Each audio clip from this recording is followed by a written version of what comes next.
She walked away quietly. 5 years later, the mafia boss discovered she was raising his twins. The salt spray of the Pacific Northwest was a permanent dampness in her bones, a cold comfort that smelled of pine and low tide. In Port Blossom, Oregon, Sienna Blake was Chloe Turner. She was a woman who kept her head down, her hair a nondescript shade of honey blonde instead of the dark chestnut she had been born with, and her eyes, once bright and quick, were usually fixed on the floor.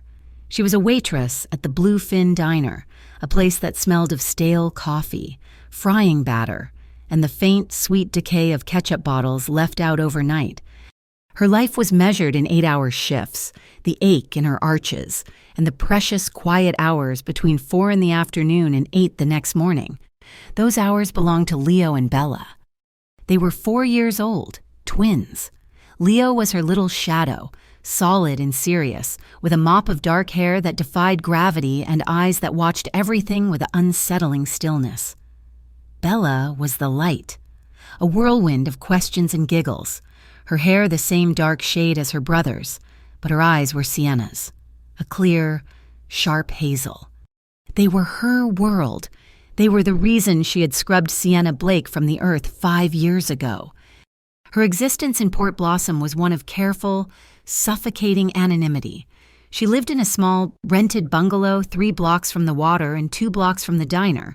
She paid her rent in cash, using the tips she carefully smoothed and saved in a rusted tin box under her mattress. She owned no computer. Her phone was a prepaid burner she replaced every 6 months, used only to call the daycare or check the weather. She read no news, especially not news from Chicago.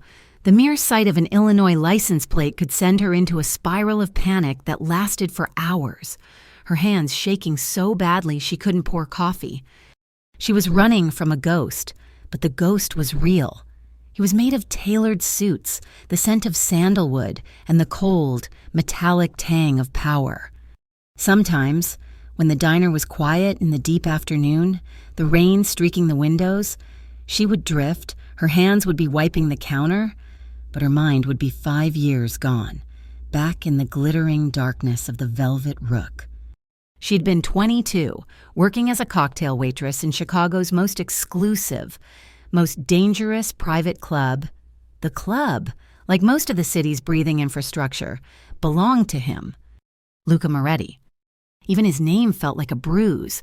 He was the head of the Bella Vita Syndicate, a title he had inherited at an age when other men were just graduating college. He was not a man who moved with flash or noise. Luca moved with the deliberate, lethal grace of a predator. He was tall, with the kind of physical presence that seemed to suck the air from a room, leaving everyone else to fight for the scraps. His hair was black, his eyes a dark, assessing shade of gray that missed nothing and forgave less. Sienna, poor and invisible, had been cocktail circuit wallpaper until the night his gaze had landed on her and stayed. Their affair had not been a courtship.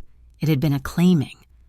It was frantic, secret, and deeply perilous.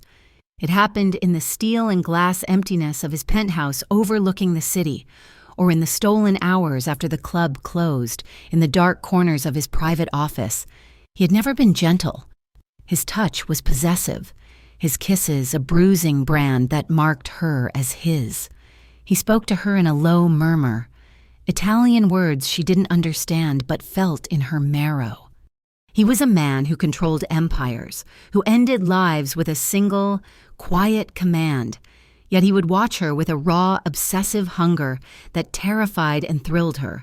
He would bury his face in her hair and inhale, as if she were the only clean air in his suffocating world. She, who had never been truly seen, was consumed by him.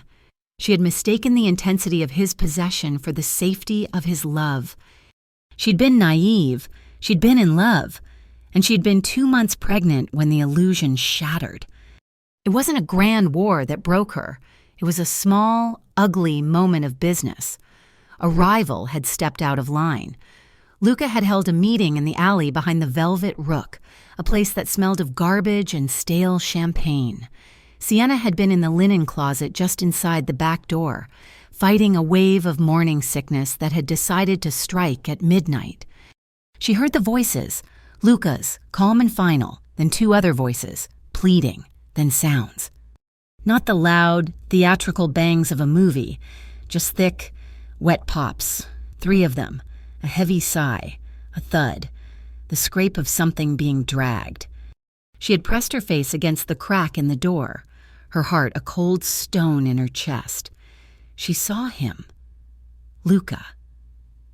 He was standing under the single yellow security light, wiping his hands on a clean white handkerchief. He was not angry. He was not panicked. He was just finished. He looked at the 2 men crumpled near the dumpster, then adjusted the cuffs of his $1,000 shirt. A cold, profound terror seized her. It was not fear for her own life. He had never, not once, been cruel to her. It was a primal, cellular horror for the life inside her. This was his world. This was the air he breathed. This was the cradle she would be offering her baby. A world where life and death were transactions, handled in a wet alley with the same dispassion as signing a check. She put a hand on her still flat stomach. The baby, or babies, she would learn weeks later, was nothing but a cluster of cells. But in that instant, it was the only real thing in the universe. Sienna Blake did not give notice. She did not write a note. She did not pack a bag. While the cleanup crew was dealing with the alley, she slipped out the front door, walked 10 blocks to her tiny apartment, took the $3,000 in cash she had saved, and walked to the Greyhound station. She bought a one-way ticket to Seattle, and from Seattle, she took a bus south, ending up in a town she picked off a map because it was coastal and small. She had walked away without a sound. Back in Chicago, Luca Moretti had torn his penthouse apart. He had believed, with all the chilling certainty of his nature, that she had left him, that she had betrayed him. Perhaps she'd been bought by a rival, or perhaps she was simply a coward who couldn't handle the life. He had searched for her, quietly at first, then with rising fury. But she was gone. No credit cards, no paper trail, no digital footprint. She had vanished like smoke. The loss calcified him. The small part of him that had softened in her presence froze over. Harder than before. He never knew about the pregnancy. He just knew the betrayal. For 5 years, he built his empire, his name whispered with more fear than ever. He forgot the exact shade of her eyes, but he never forgot the sting of her departure. Now, a new venture was on his desk, a massive, legitimate real estate investment, a luxury coastal development. It was a way to wash money. Yes, but also a solid investment. It was located on a stretch of undeveloped coastline in Oregon. He was flying out to inspect the land himself, a rare excursion from his Chicago fortress. He was restless, bored, and the deal required his signature. His driver took him from the private airfield up the coast. It was raining, a miserable gray drizzle. They passed through a small town called Port Blossom. "Boss," the driver said, "I need to gas up. Want me to grab you anything?" Luca just grunted, staring out the tinted window at the drab, wet streets. "Coffee. Find a diner. Nothing from a chain." The driver pulled the black sedan into a spot across from the Bluefin diner. Luca, impatient and stiff from the flight, decided to get it himself. He pulled the collar of his black trench coat up and crossed the street, the bell over the diner door announcing his arrival with a cheerful, tinny jingle. The place smelled awful, grease and burnt toast. He stood for a moment, letting his eyes adjust to the dim light, his presence an immediate disruption to the diner's sleepy rhythm. The 2 old men at the counter stopped talking. A waitress was at the far end of the diner, her back to him, punching an order into a machine. "Be right with you," she called out, her voice muffled, tired. Luca tapped his fingers on the wet counter. He scanned the room. Cheap art, laminated menus, he hated it. The waitress turned, grabbing 2 heavy white plates from the kitchen pass-through, loaded with hash browns and scrambled eggs. She balanced them on one arm and started toward the booth. "Ma'am, just a coffee to go. Black," Luca said, his voice clipped. The waitress froze mid-stride. The plates on her arm wobbled. Luca's gaze, which had slid over her with casual indifference, snapped back. The hair was wrong, a cheap honey blonde pulled into a practical ponytail. The uniform was a faded blue polyester nightmare. She was thinner, maybe, and the exhaustion around her eyes was new. But it was her. The shape of her mouth, the curve of her throat, the eyes, the hazel eyes that were now wide, not with recognition, but with sheer animal terror. Sienna? The name echoed in his skull. The world, the diner, the rain. It all compressed into the 10 feet of linoleum between them. Sienna's breath hitched. The smell hit her first, before the voice, before she even looked up. Sandalwood and iron. It was impossible. It was her nightmare invading her daylight. She looked up, and her lungs emptied. Luca Moretti was standing at her counter. Not a memory, not a ghost. He was real, solid, soaking wet, and staring at her as if he had seen the dead resurrected. Time stopped. She could hear her own pulse hammering in her ears. A frantic, trapped bird. His eyes, they were the same, cold, assessing, and now darkening with a recognition that was turning, very quickly, into a storm. The plates! She forgot the plates. They tilted, and with a deafening crash, 2 orders of the fisherman's breakfast exploded onto the floor. Ceramic shattered, hash browns scattered. She didn't apologize. She didn't scream. She just acted. Sienna turned and ran. She shoved through the swinging kitchen doors, ignoring the startled cry of the cook. "Chloe, what the hell?" She didn't stop. She slammed her shoulder against the metal bar of the back door and burst out into the alley, into the cold, clean rain. She gasped, pulling the wet air into her lungs, fumbling in her apron pocket for keys she didn't need. A hand clamped down on her upper arm. She was spun around, slammed back against the wet brick of the alley wall. The impact knocked the wind from her. He was on her, a wall of black wool and cold fury, pinning her. His other hand came up, gripping her jaw, forcing her face up to his. "Sienna?" It was not a question. It was a verdict. His voice was a low, lethal rasp, the sound she had spent 5 years running from. She was shaking so hard her teeth chattered. The old primal terror was back, choking her. "No," she whimpered. "Please, I don't know you. My name is Chloe. You're mistaken. Let me go." His grip on her jaw tightened, his thumb brushing the scar just below her ear, a tiny mark he himself had given her. A love bite that had drawn blood one night in his penthouse. He remembered. "You think changing your hair makes you someone else?" he hissed. His face was inches from hers. She could see the lines around his eyes that hadn't been there 5 years ago. He was harder, colder. "You think you can lie to my face?" "I'm not lying," she cried, the tears mixing with the rain on her cheeks. "You're hurting me. I'll scream." "Scream," he dared her, his voice dropping to a whisper that was more terrifying than a shout. 5 years. Miyakara, not a word. You walked out of my club, out of my life, like I was nothing. The old pain was there, under the rage. She could hear it, the betrayal he had nursed for half a decade. "I don't know what you're talking about," she sobbed, twisting her face away. "Please, I have to go. My kids. I have to pick up my kids." She didn't mean to say it. The words just fell out. A desperate plea. Luca's expression faltered. The fury in his eyes flickered, replaced by a sudden, sharp confusion. Kids? It was the opening she needed. Her terror gave her a surge of adrenaline. She brought her knee up, aiming for his groin, but he was too fast. He blocked her easily, but the movement forced him to release her arm. She scrambled away. Toward the end of the alley, her bicycle was leaning against the wall where she'd left it that morning. A bag of groceries, milk, bread, animal crackers for the twins, was strapped to the front basket. "Sienna!" he roared, starting after her. She threw her leg over the bike, her worn sneakers slipping on the pedals. She pushed off, wobbling dangerously.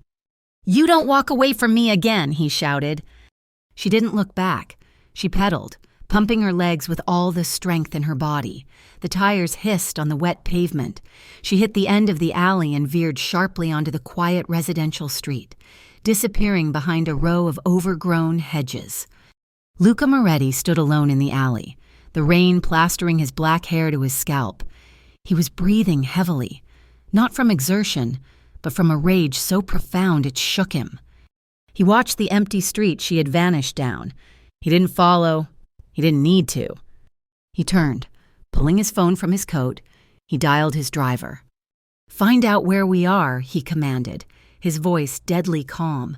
"This town, Port Blossom, and find me everyone who lives on that street. Find me the waitress at the Bluefin Diner, the one who just ran from me, the one named Chloe." He paused, the name tasting like ash on his tongue. "And find out who the hell her kids are." Sienna didn't go home. She couldn't. The moment her feet hit the pedals, she was already gone, cycling past her bungalow, past the quiet streets, pushing herself until her lungs burned with the cold, wet air. She pedaled straight to the Little Sprouts daycare, skidding to a stop so fast she nearly dropped the bicycle. She ran inside, her face pale, her hair plastered to her scalp with rain and sweat. "Chloe, you're early," said Mrs. Gable, a kind, older woman who smelled of cinnamon and finger paint. "The kids are just finishing their story." "I need them now," Sienna said, her voice a tight, breathless string. Her panic was so visible, so animal, that the woman didn't argue. She simply nodded. A moment later, 2 small bodies hurtled out of the classroom. "Mommy!" Bella launched herself at Sienna's legs, wrapping her arms around her thigh. Leo followed, more cautious, his small, serious face tilted up. He didn't hug her. He just watched, his dark eyes already mirroring the assessing gaze of the man she had just fled. "Why are you shaky, Mommy?" Bella asked, her voice muffled against Sienna's jeans. I'm cold," Sienna lied, scooping Bella into her arms. She grabbed Leo's hand, his small fingers warm and dry in her clammy, cold grip. "Let's go home, quick." She all but ran the 4 blocks back, Bella on her hip, Leo stumbling to keep up. She got them inside the bungalow, slammed the deadbolt and drew the chain. The small house, her sanctuary for 5 years, suddenly felt like a cardboard box, a coffin. He was here. The words kept repeating, a frantic drumbeat against her ribs. He was here. He had found her. After all this time, all her precautions, he had walked into her life as easily as he had walked into the diner. She turned on the television, putting on a cartoon about singing vegetables, the volume turned up too loud. She needed the noise to drown out the sound of her own heartbeat. She sat on the floor, pulling the twins into her lap, burying her face in their hair. They smelled of graham crackers and clean soap. They were her anchor. "Mommy, you're squeezing," Leo murmured, his voice a low complaint. "Sorry, baby, sorry." She loosened her grip, but she didn't let go. An hour later, there was a knock. Not the thunderous, demanding pound she expected, but a quick, familiar rap. Sienna froze. "Chloe," a voice called. "It's me. You left your bag at the diner, and Jed said you ran out like your hair was on fire. Are you okay?" "Maya?" Sienna's knees went weak with relief. She stumbled to the door, fumbled with the chain, and pulled it open. Maya stood on the porch, Sienna's worn canvas bag in one hand. She was Sienna's only friend, her neighbor, a no-nonsense woman who worked as a paramedic and knew, vaguely, that Chloe was running from a bad past. Maya took one look at Sienna's white-knuckled grip on the door, her terrified eyes. "Oh, hell," Maya breathed, pushing her way inside and locking the door behind her. "He found you. You're past. He's here." It wasn't a question. Sienna nodded, a single, convulsive jerk. "At the diner, he just walked in. He grabbed me in the alley." Did he hurt you?" Maya's gaze was sharp, professional. "No, he knew me. Maya, he knew me." Maya dropped the bag and grabbed Sienna's shoulders. "Sienna, look at me. You have the cash, the go bag. You have to get the twins and you have to leave. Tonight, now." "Where?" Sienna cried, the word tearing out of her. "Where can I go? He found me here. This place was supposed to be safe. No place is safe." "Anywhere is safer than here. He's the man you ran from, right? The dangerous one? The one you're so scared of?" Sienna nodded, a sob catching in her throat. "Then what is he going to do when he finds out about them?" Maya asked, her voice a low, urgent hiss.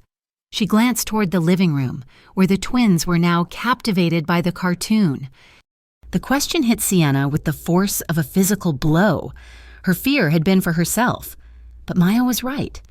This was no longer just about a woman who ran. This was about a mafia boss discovering the children he never knew existed. He won't," Sienna whispered, more to herself than to Maya. "He can't. He doesn't know." "He saw you," Maya countered, relentless. "A man like that, the kind you described, he doesn't just let things go. He's going to dig. And this is a small town, Chloe. He'll know about the twins by sunrise." "I can't run again," Sienna whispered, sinking onto the arm of the sofa. "I'm so tired. Maya, I'm just so tired." "You'd rather be tired, or you'd rather be dead? Or worse, watch him take your kids." Sienna had no answer. She looked at her hands, still raw and red from the diner's scalding dishwater. She felt the old, familiar pull, the treacherous memory of the man who wasn't just a monster, the man who had touched her face with a tenderness that belied the cruelty in his blood. She remembered his smell, the way his low voice felt vibrating against her ear. She was torn, not just by fear, but by the devastating resurgence of an old, buried feeling. She was terrified of him, but seeing him, feeling his grip on her arm, part of her, the stupidest, most broken part, had felt, seen, for the first time in 5 years. He wasn't always cruel," she whispered, ashamed of the admission. Maya looked at her with a mixture of pity and exasperation. "Sienna, the men you run from are never cruel all the time. That's how they get you. You need to go." Meanwhile, across town, Luca Moretti sat in the back of his black sedan, the engine idling, the windshield wipers keeping a steady, hypnotic rhythm. The rain had picked up again. He was on the phone, his voice dangerously calm. "I don't care what it costs. I don't care who you have to pay," he said to his man in Chicago, Dante. "I want to know everything about Port Blossom, Oregon. I want birth records for the last 5 years. I want driver's license information for a woman named Chloe Turner. And I want to know who her kids are, their names, their ages, and their father. I want it before I finish this coffee." He hung up, the silence in the car absolute. Kids. She had said, "I have to pick up my kids." The word was a stone in his gut. He had spent 5 years nursing the wound of her betrayal. He had imagined her in the arms of another man, a rival who had paid her to leave him. He had imagined her living a life of luxury, bought with the secrets she must have sold. He had never, not once, imagined her in a cheap polyester uniform, her hands chapped, serving breakfast in a roadside dive. He had never imagined her looking so worn, so tired. And he had never imagined her with children. The rage he had felt in the alley was complicated now, curdled by a confusion that was almost more painful. He had come here for a land deal. He had stumbled upon the ghost who had haunted him for half a decade, and the ghost, it seemed, had a new life, a new name, and children. His men were fast. They were the best. They didn't need sunrise. By 10 that night, the information was flowing to his encrypted phone, a digital file compiled with ruthless efficiency. No one named Chloe Turner existed before 5 years and 3 months ago. No driver's license, no credit history, a ghost. But the bungalow on Cedar Street was rented in that name, Cash. And the daycare, Little Sprouts, 2 children, registered by Chloe Turner, Leo and Bella Turner, twins, 4 years old, birth date October 12th. Luca's blood ran cold. He did the math. 5 years ago. She left in May. 5 months later, October. 4 years old. His hands were shaking. He, who had never trembled in his life, was shaking with a force that rattled his teeth. He didn't need a DNA test. He didn't need a confession. He knew. He knew with the same primal certainty that he knew the sun rose. She hadn't just left him. She hadn't just betrayed him. She had stolen his children. She had stolen his son and his daughter and buried them in this wet, gray corner of the world, giving them another man's name. No, not even that. A fake name. Her fake name. The betrayal of 5 years ago was nothing. It was a scratch. This was an amputation. He didn't send his men. He didn't call Dante. He got out of the car, his driver scrambling to follow. "Stay here," Luca commanded, his voice a low growl. "If I call you, you come. Otherwise, you don't move." He walked, the 3 blocks to Cedar Street. The rain was heavy now, soaking his coat, but he didn't feel it. He was burning from the inside out. He found the house. It was dark, a small, sad-looking bungalow with a patchy lawn. And then he saw it, in the yard, a small, red tricycle. Its front wheel turned, abandoned. He stood there, on the sidewalk, just staring at the tricycle. A wave of something hit him. A profound, hollow ache he had never experienced, his son's or his daughter's. He saw a light on in the house next door. He saw Sienna, her silhouette, through the window, talking to the neighbor. He saw her return. He saw the lights in her house go out, one by one, until only a dim glow remained. He waited, for an hour, for 2. He just stood in the rain, a statue of pure, cold fury, his mind a vortex. Sienna had not fled. Maya had finally left, her parting words a grim warning. "Don't be a fool. Sienna, lock your doors." Sienna did. She checked the twins, asleep in their shared room. Leo curled on his side. Bella splayed out like a starfish. She kissed them both, her heart a physical pain in her chest. She went to her own room, but she couldn't sleep. She sat on her bed, her go-bag at her feet. She was paralyzed. Run or stay. Flee or fight. She didn't have to choose. She heard a sound, a faint click, not at the door, at the window in her kitchen. She froze, her blood turning to ice. Before she could even stand, before she could scream, a shadow detached itself from the darkness of her living room. "You should have invested in better locks." Sienna. Luca. He was inside. He was standing 10 feet away, dripping water onto her worn hardwood floor. He was just a shape, backlit by the faint moonlight from the window he had just breached as if it were paper. Sienna scrambled backward on the bed, her hand flying to her mouth to stifle her own scream. "How? Get out! Get out!" "I'm not going anywhere," and he said. His voice was terrifyingly soft. "Not this time." He took a step toward the bed. She flinched, pulling her knees to her chest. "What do you want?" she whispered, her eyes darting toward the hallway, toward the twins' room. "What do I want?" He laughed, a short, bitter sound that held no humor. "You run from me. You disappear. You lie to my face. And you ask me what I want." He took another step. He was at the foot of her bed now. He could see her, the paleness of her face, the terror in her eyes. "I saw them. Sienna," he whispered, the softness gone, replaced by a raw edge. "I was at the daycare, through the fence. I saw them on the playground." "No," she breathed, shaking her head. "No, you're lying." "A little girl, Bella. She has your eyes, and a little boy, Leo." His voice broke on the name, a sharp, violent crack. "He has my face." The tears she had been fighting finally broke free. This was it. The secret was out. The world was ending. "Get out," she sobbed. "Please, Luca, don't do this. Don't hurt them." "Hurt them?" His voice rose, a low, dangerous thunder. "Hurt them? You kept them from me for 4 years.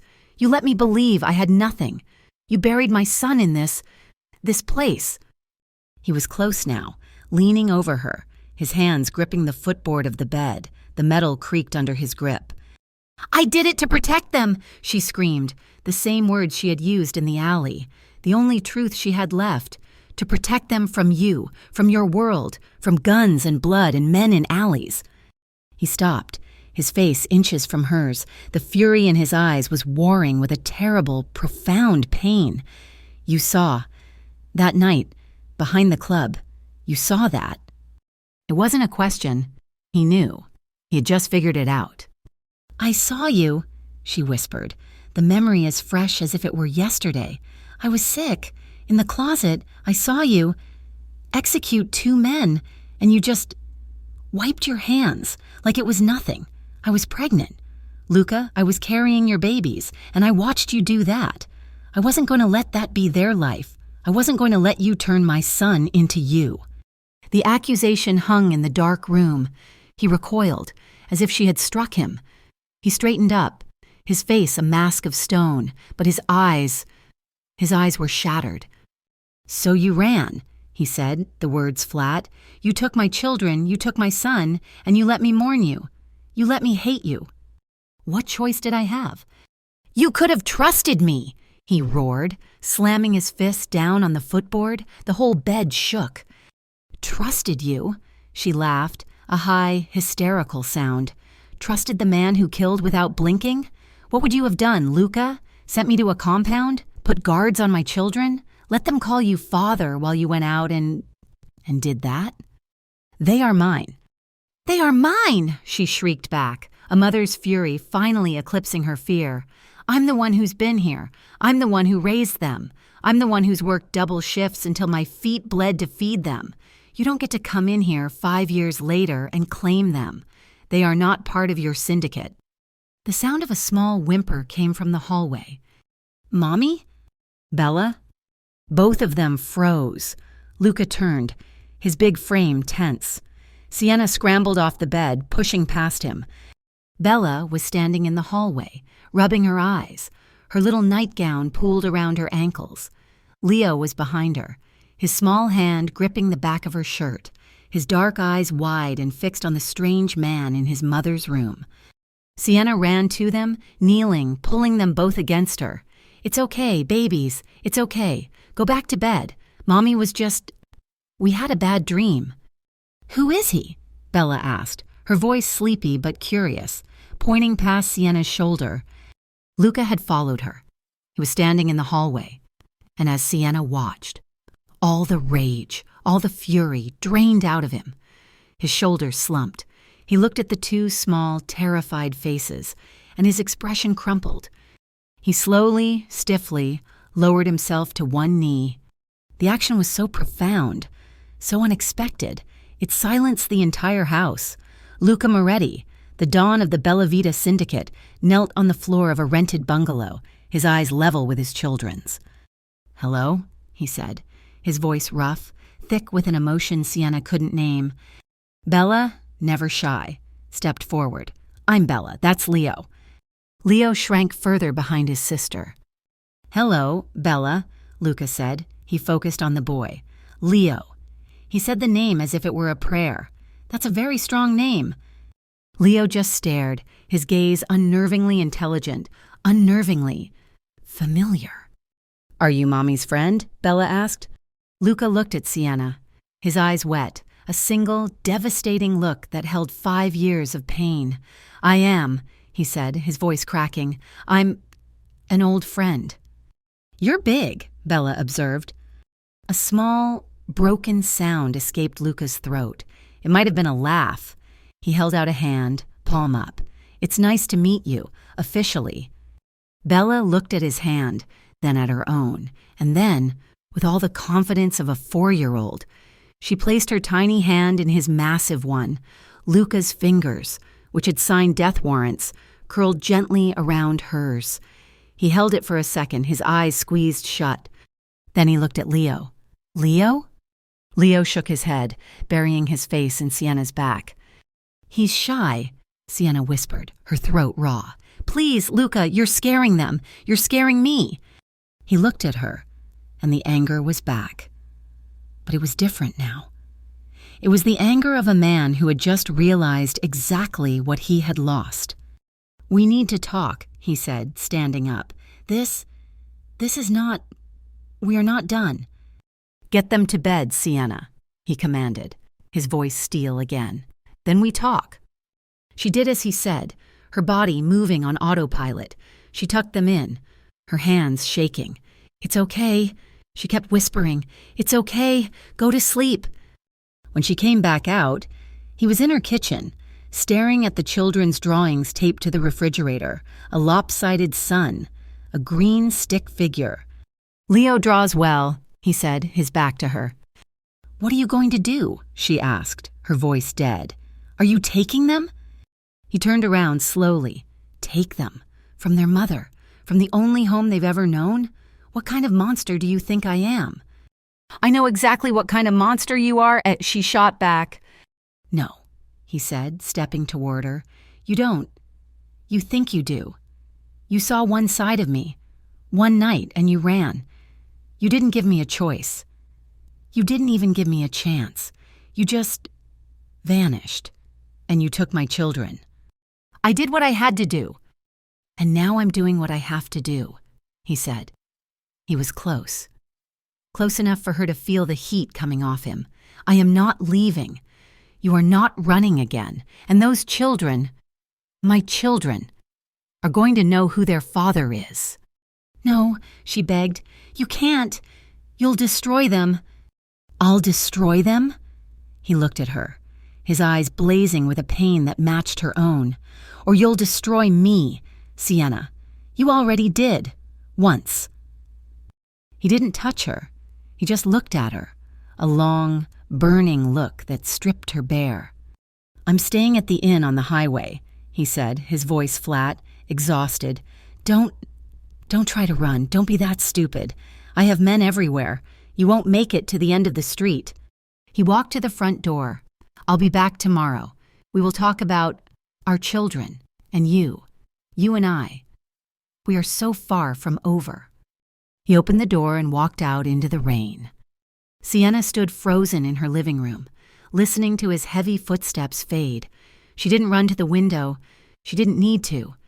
She could feel him, a satellite of pure, dark energy, now locked onto her.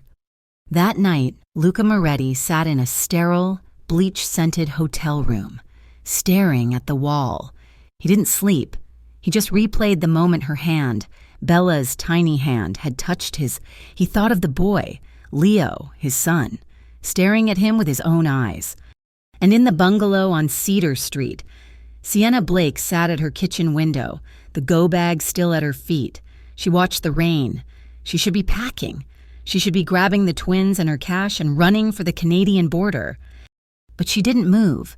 She just sat there, watching the empty, rain-slicked street, her heart torn in two. He was a monster. He was a killer. And he was the father of her children. And he was here. The morning after Luca's intrusion was suffocatingly quiet. Sienna woke with a gasp, her heart hammering, convinced he was still in the house, but there was only the pale, gray light of dawn and the sound of a garbage truck grinding down the street. She had not slept. She had sat in her kitchen, her go-bag at her feet, until the sky lightened and she had to get the twins ready for daycare. She moved like a ghost, her body numb, her mind a frantic mess. Run, stay, fight, hide. Every instinct was at war. She walked the twins to Little Sprouts, her eyes scanning every car, every alley, every face. She saw him twice. The first time, he was not in his car, and he was on foot, standing across the street from the daycare, his hands in the pockets of his black trench coat. He was just watching. He made no move toward them, but his presence was a physical weight, a shield and a threat all at once. Leo, his son, saw him too. The boy didn't wave, but he stopped walking, his small head tilted, just staring. Sienna grabbed Leo's hand. "Don't look, baby, let's go." The second time was at the diner. She had gone to work purely out of a need for routine, a desperate grasp for the normalcy he had shattered. She was pouring coffee for Jed, the owner, when the bell over the door chimed. Luca walked in. Jed, a stout man who believed in logging and fishing, nearly dropped the mug. The Bluefin Diner was not a place for men in $1,000 coats who looked like they owned the very concept of shadows. "Chloe," Jed muttered, "you know this guy." Sienna's hand was shaking so badly the coffee pot rattled against the cup. "He's an old acquaintance." Luca didn't sit at the counter. He slid into the back booth, the one with the cracked vinyl that overlooked the street. It was her station. She grabbed her notepad, her feet leaden. "Can I help you?" she asked, her voice a flat, professional mask. He didn't look at the menu. His dark, unreadable gaze was fixed on her cheap uniform, on her chapped hands, on the exhaustion etched around her eyes. "Coffee," he said. His voice was low and it carried in the quiet diner. "Black." "Coming right up." She spent the next 3 hours in a state of heightened, agonizing awareness. He just sat there. He nursed the 1 cup of coffee. He didn't make a call. He didn't read a paper. He just watched her. He watched her refill ketchup bottles. He watched her wipe down counters. He watched her deliver plates of pancakes, his eyes following her every move. She was an animal in a cage, and he was the visitor on the other side of the glass, patient, unblinking. When her shift ended at 2, she threw her apron in the back, grabbed her bag, and walked out without a word. He left a $50 bill on the table for a $2 coffee. This became the new, terrible routine. For 3 days, he was her shadow. He was across the street from the daycare in the morning. He was in the back booth of the diner during her entire shift. And in the afternoon, when she walked to pick up the twins, his black sedan would crawl down the street, keeping pace with her. Sienna was unraveling. Maya had called frantic. "The black car. Chloe, it's been on our street. Who is he?" "He knows." Sienna had whispered into the phone, her back pressed to her kitchen wall. "He knows about the kids." There was a long silence. "Get out, Sienna," Maya said, her voice flat with fear. "I'm not kidding. Get out." But she couldn't. His men were visible now, 2 of them posted at either end of the block. They were discreet, dressed like contractors. But she knew. She recognized the coiled stillness, the way their eyes never stopped moving. She was not a prisoner. He had told her on the 2nd day. She was being protected. It felt exactly the same. On the 4th day, he changed tactics. She was walking the twins home from daycare. Leo was holding her right hand, Bella her left. Bella was chattering about a finger painting project. Luca's car pulled to the curb 50 feet ahead of them. Sienna froze, her hand tightening on theirs. "Stop, babies!" Luca didn't get out right away. He just sat. Then the back door opened. He emerged, and he was not holding a weapon. He was holding a large, plastic-wrapped pack of coloring books and a box of crayons. The gesture was so bizarre, so profoundly out of character. It wrong-footed her completely. He walked toward them, stopping a safe 10 feet away. He did not look at her. He knelt, just as he had in her hallway, bringing himself down to their level. "Hello, Bella?" "Hello, Leo," he said, his voice awkward, stiff. Bella, emboldened by their previous strange meeting, dropped Sienna's hand and took a step forward. "Are those for us?" "They are," Lucas said. He held them out. I was told 4-year-olds like to color." Bella skipped forward and grabbed the offering. "I like princesses. Are there princesses?" I believe so," Lucas said, his eyes on the little girl who was tearing at the plastic. "And cars. For Leo." Leo had not moved. He was still half hidden behind Sienna's leg, his dark, serious eyes fixed on Luca. "What do you say, Bella?" Sienna said, her voice tight. "Thank you, big man," Bella chirped.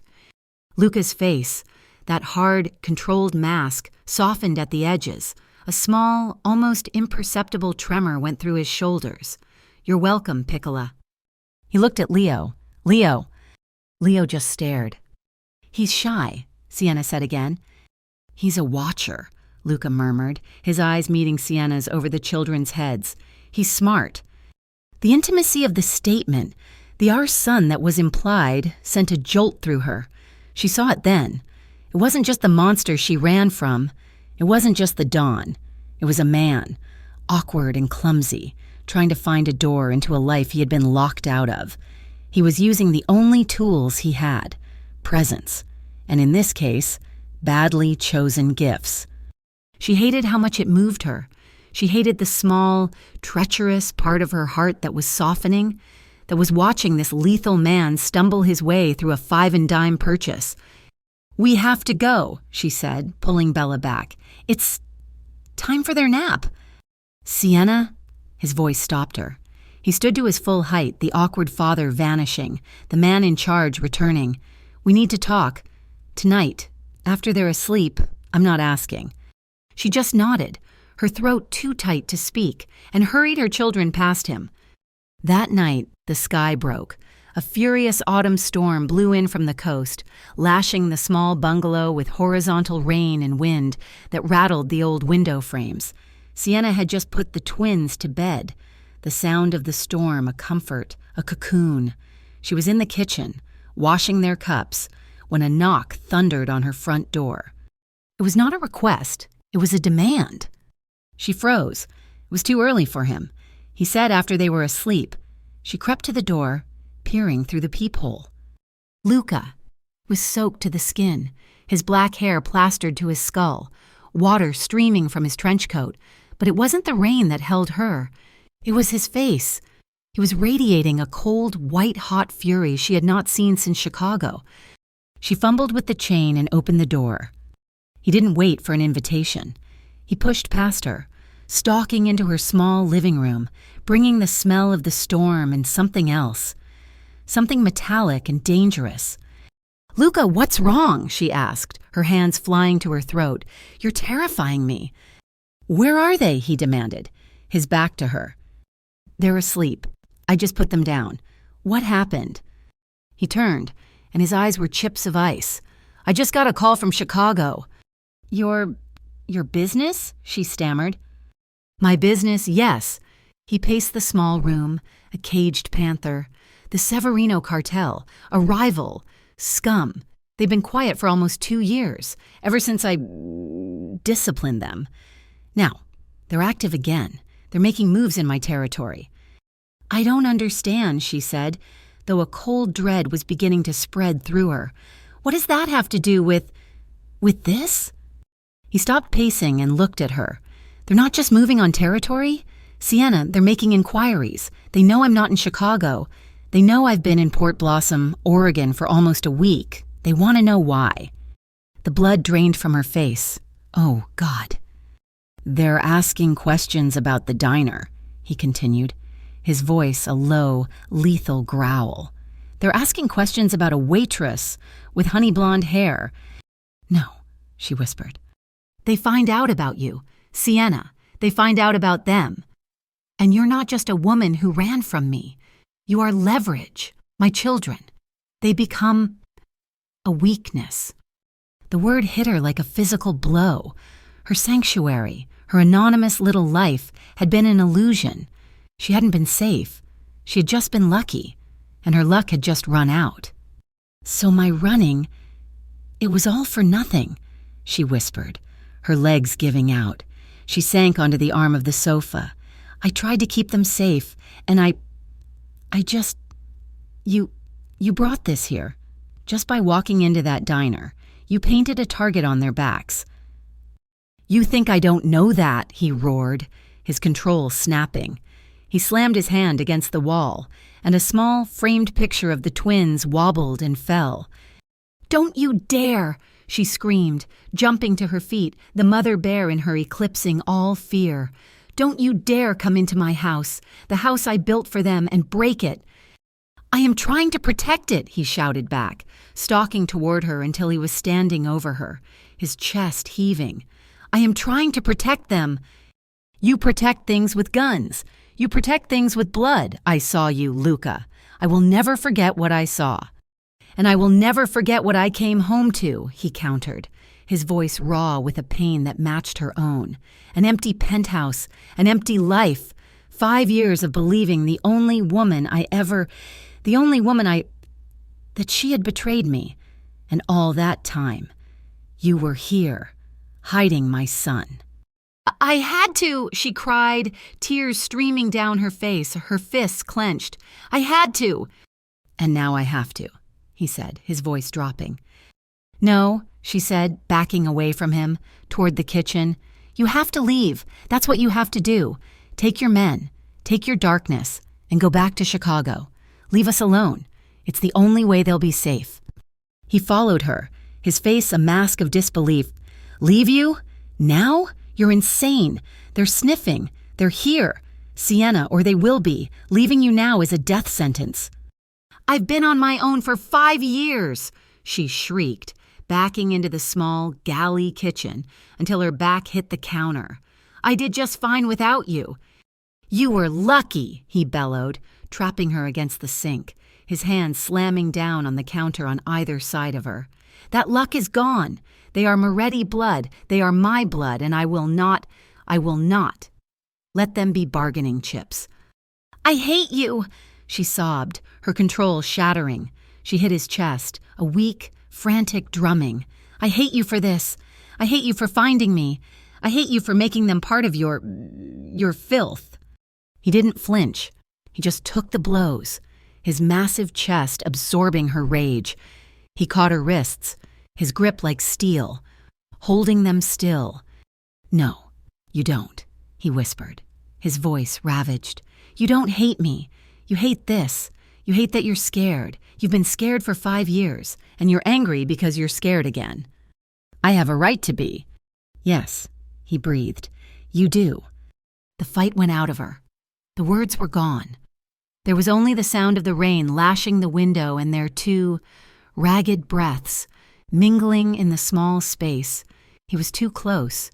He smelled of the storm and sandalwood, an impossible, heartbreaking combination of danger and home. His grip on her wrists loosened. He didn't let go, but his thumbs began to stroke the delicate skin of her inner arm, a small, repetitive motion that sent fire up to her shoulders. Sienna, he murmured. His other hand, the one not holding her, came up, slowly. He was giving her time to run. She was paralyzed. His fingers, warm and rough, brushed the wet hair from her temple. His thumb traced the line of her jaw, a touch she remembered in her bones. It was the touch he used to use in the dark of his penthouse, when the city was asleep. A violent shiver racked her body. His eyes, dark and turbulent, locked on hers. The fury was gone, replaced by that raw, obsessive hunger she remembered, the hunger that had consumed her, the hunger that had made her feel like the only person in his world. He leaned in. It was agonizingly slow. He was watching her, tracking her every flicker of fear, her every hitch of breath. Don't, she whispered, a plea that was half a surrender. I have to, he breathed against her mouth, and he kissed her. It was not gentle. It was not kind. It was a kiss of pain, of 5 years of loss and anger and betrayal. It was the taste of him, rain and fury, and the taste of her, salt and fear. It was bruising, demanding, a desperate, angry reclaiming. He pushed her back against the counter, his body pinning hers, one hand still holding her wrists, the other tangled in her hair, tilting her head to his. She fought him for a second, her lips sealed, her body rigid with the memory of why she had run. But then his mouth softened, just a fraction, a groan, deep in his chest, vibrated against her. It was a sound of pure, undiluted agony, and it broke her. She whimpered, and her lips parted. The kiss changed. It was no longer a punishment. It was a collapse. It was 5 years of aching loneliness, of cold beds, of raising 2 children while her heart was boarded up. It was all the unsaid words, all the fear, all the love she had tried to kill, rushing back in a single, devastating wave. She kissed him back. Her hands, free now, came up to grip his coat, his shoulders, pulling him closer, trying to erase the 5 years of space between them. Then, as quickly as it began, she broke it. She shoved him, hard, with all her strength, No. He stumbled back, his chest heaving, his eyes black with shock and arousal. You can't, she gasped, her voice trembling. You can't just do that. You can't kiss me. Not with my children in the next room. This doesn't solve anything, Luca. She was shaking from head to toe, her mouth burning, her heart at war. He stared at her, his jaw tight, his own hands fisted at his sides. He looked wrecked. He looked like the man she had left 5 years ago. He ran a hand through his wet hair, the first sign of uncertainty she had ever seen from him.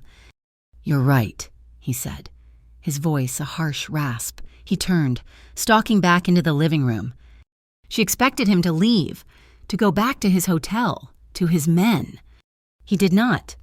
He went to the front window, the one that looked out onto the dark, stormy street. He pulled his phone from his pocket, his back to her. He was a sentinel, a guardian.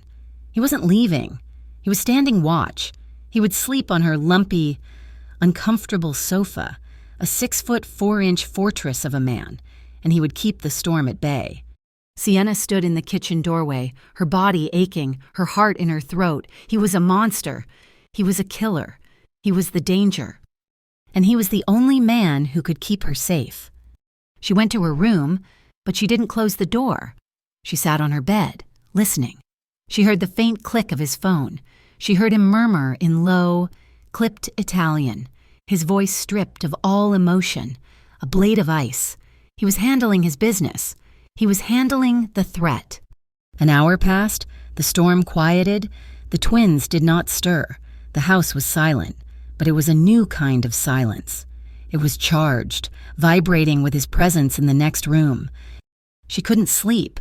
She couldn't rest. The kiss had undone her. It had awakened a part of her she had buried so deep. She had pretended it was dead.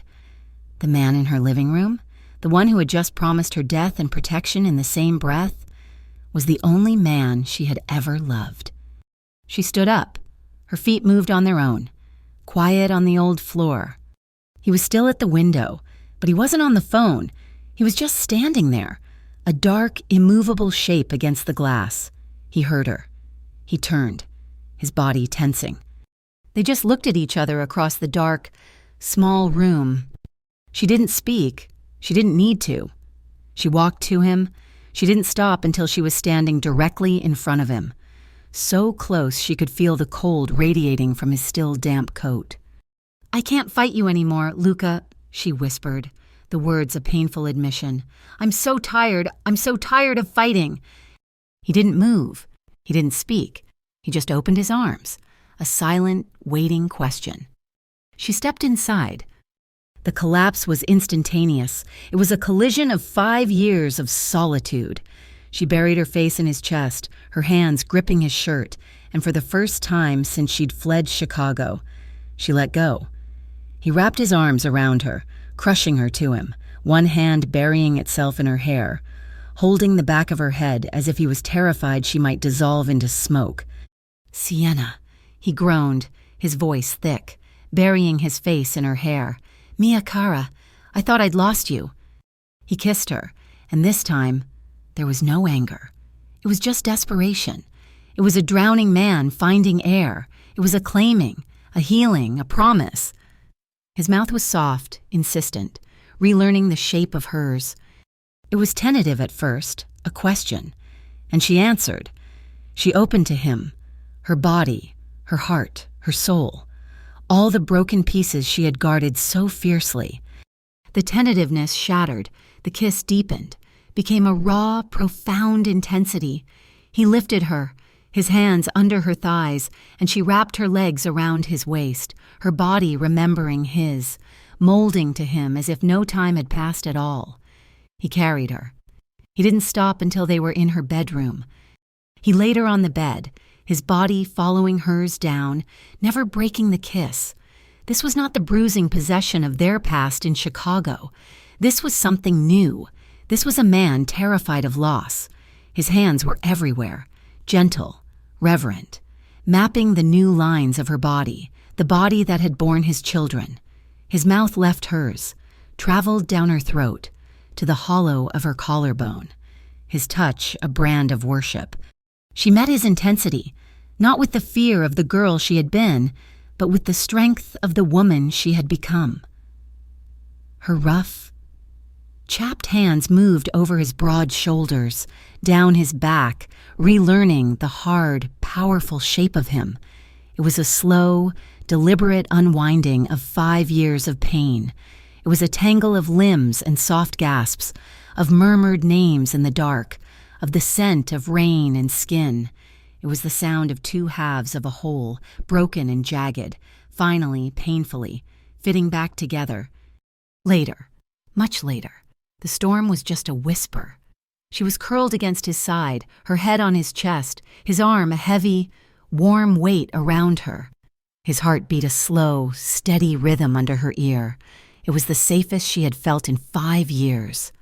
"I never stopped loving you," she whispered into the darkness, the confession torn from the deepest part of her. "Not for a second, even when I hated you. I loved you, but I'm still scared. Luca?" She felt him kiss the top of her hair. His hand stroked her back, a slow, comforting circle. "I know," he said, his voice a low rumble. "You had every right to be, but you're done running."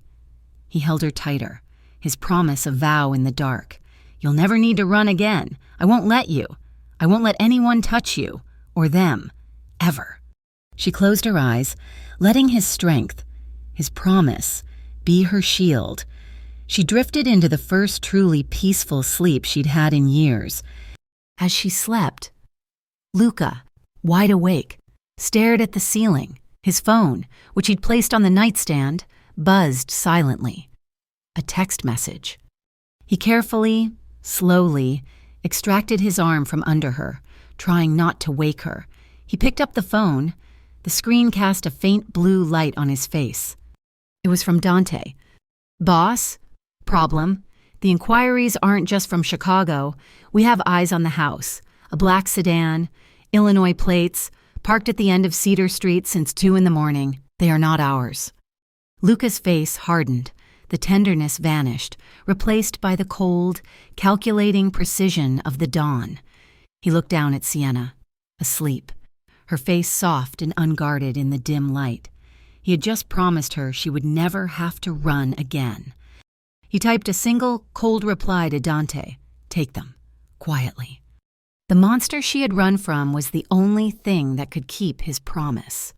Sienna woke up to the smell of rain and sandalwood for the first time in 5 years. She did not wake up with a jolt of panic. She woke up slow, her limbs heavy and warm, entangled with his. Luca was still asleep, his arm a heavy, possessive bar across her waist, his breathing a low, steady rumble against her back. This, she thought, her eyes still closed, this was what she had run from. This feeling of absolute, terrifying safety. It was a contradiction, and it was the most profound truth she had ever known. But the peace was a fragile, morning mist. When she finally did open her eyes, he was gone from the bed. She sat up, the sheet pooling around her waist. She heard his voice, a low murmur from the living room. It was not the voice he had used with her last night. It was not the gentle, broken tone of a lover. It was the voice she remembered from the alley in Chicago. It was flat, cold, and final. She pulled on her robe, her heart beginning its familiar, anxious thrum. She crept to her bedroom doorway. He was standing at her front window, his back to her. He was already dressed in the black trousers and dark shirt he had worn yesterday, though they were rumpled now. He was on the phone. I don't care how," he was saying, his voice a lethal whisper. "I don't want to report, Dante. I want an end. The Severino family just made this personal. I want them erased from the business. All of them. Find the head. Find the snake. Cut it off. And the men you took last night. Get them to talk, and then make them disappear." Sienna's hand flew to her mouth. The men. The black sedan Dante had warned him about, the threat that had driven him to her in a fury. While she had been sleeping in his arms, he had been at war. He finished the call, not with a goodbye, but with a simple, final click. He stood there for a long moment, staring out at the quiet, damp street. He did not turn around, but he spoke, his voice heavy. "He's gone. Sienna, the threat, it's handled." "Handled," she repeated, the word tasting like ash. She walked into the room. "You mean they're gone?" He turned to face her. The hard, cold mask of the dawn was still in place. "They won't be back. No one will be watching this house again. Not unless I allow it." How did you—" "You don't need to know that," he said, his voice softening as he looked at her, his gaze taking in her fear. "All you need to know is that you're safe. The children are safe." He walked to her, his hands coming up to frame her face. He was the Dawn 1 second and her Luca the next. The transition was dizzying. "I promised you, you'll never have to run again." He was right. The very next day, the atmosphere on Cedar Street changed. The 2 discreet men at the end of the block were gone. They were replaced by 4. These men were not trying to blend in. They were a statement. They sat in 2 clean, black SUVs, and their presence radiated a quiet, professional menace. They were not watching the street. They were owning it. Sienna's new life, this fragile, impossible existence, began. She did not go back to the diner. When she tried, Luca had simply shaken his head. "No, not yet. Not until I'm sure." "Sure of what?" she had argued. "You said you handled it." "I handled the immediate threat. The snake is still alive in Chicago, until its head is cut off. You stay here. You stay with me." And so she did. Her world shrank to the 4 walls of her bungalow and the small, patchy yard, but it was a world now occupied by him. He was a constant, unsettling, and intoxicating presence. He bought groceries. He had a new, high-tech security system installed while he took the twins to the park. He was there when she woke, and he was there when she fell asleep. The fear did not leave her entirely, but it was replaced by a different kind of anxiety. This felt real. This felt like a family, and that was, perhaps, the most dangerous feeling of all. She met Maya at the park, the only place she felt she could speak freely, away from the guards. Luca had taken the twins to the grocery store, a trip he insisted on, claiming they needed better food than the animal crackers she survived on. Maya watched the end of the street, where one of the black SUVs was parked, a silent, dark sentinel. "You're a prisoner, Chloe," Maya said, her voice flat. She refused to use Sienna's real name. "I'm not, Maya, I'm protected." "That's just a prettier word for the same thing. You know what he is. You told me. He's a monster. And now the monster is sleeping in your bed. How does that work?" Sienna watched her own hands, twisting a damp napkin. "He's different with them. He's gentle. You should see him. Maya, he looks at Leo, and his whole face just breaks. He's not the man I ran from. Not always." "Oh, Sienna," Maya sighed, her voice full of a pity that stung. "That's what you want to believe. He's a man who kills people. He's a man who has other men watching you. That is not normal. That is not safe. That world, his world. It doesn't just go away. It will always haunt you. It will follow you forever. And it will get on your children." Sienna had no answer. She just watched as a black car, not one of Luca's, drove past the park, and she felt a jolt of panic. She was living on a knife's edge. But the knife's edge, she was learning, was the only place Luca knew how to live. And he was trying, in his own clumsy, forceful way, to build a life there with her. The next day, he insisted they all go to the park. Not her and Maya, him, her, and the twins. "It's a security risk," Sienna argued, "out in the open." "It's a bigger risk for my children to be afraid of the sunlight," he countered. "We're going. My men will be everywhere. No one will get within 100 feet of them." The park was a strange, surreal tableau. 2 men sat on a bench near the entrance, pretending to read papers. Another leaned against a tree. They were shadows in the bright, cold afternoon. Luca, however, seemed determined to be normal. He was dressed in dark jeans and a black cashmere sweater, an outfit that still cost more than her bungalow's rent, but it was a concession. He was awkward. He pushed Bella on the swing, his large hands engulfing the chains, his movements stiff. "Higher, Luca!" Bella shrieked, her legs pumping. "If I push you higher, you'll fly off," he said, his voice a low rumble of concern. "I don't care, higher!" He pushed her, a small, cautious shove, a look of profound terror on his face. This man, who had ordered men to their deaths that very morning, was afraid of a 4-year-old on a swing set.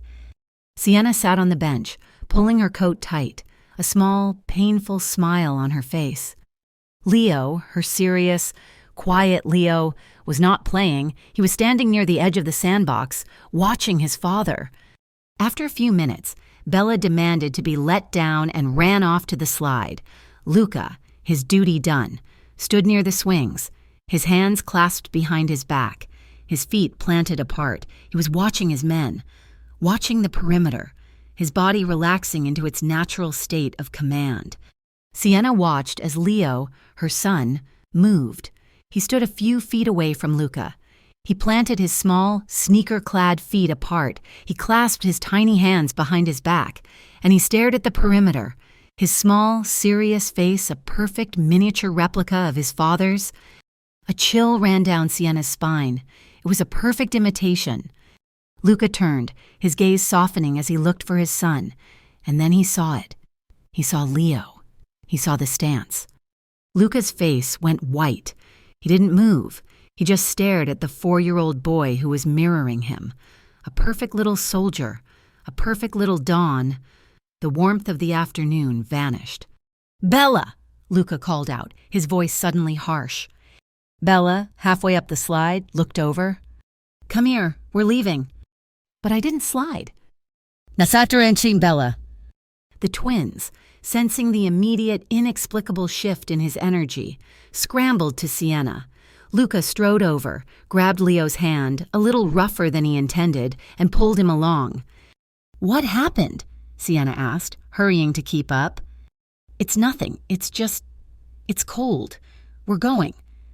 Sienna looked at him, at his hard jaw and the haunted look in his eyes, and she looked at Leo, who was trotting to keep up, his face confused. She knew, in that moment, what he had seen. He had seen his own legacy. He had seen the stain Maya had warned her about. That night, the house was silent. The twins were asleep. Luca had been quiet all evening, brooding, his mind a million miles away, back in Chicago. Sienna had a small, brick fireplace in her living room, one she rarely used, but the night was cold, and the mood was colder. She knelt and lit the kindling, the small fire struggling to life.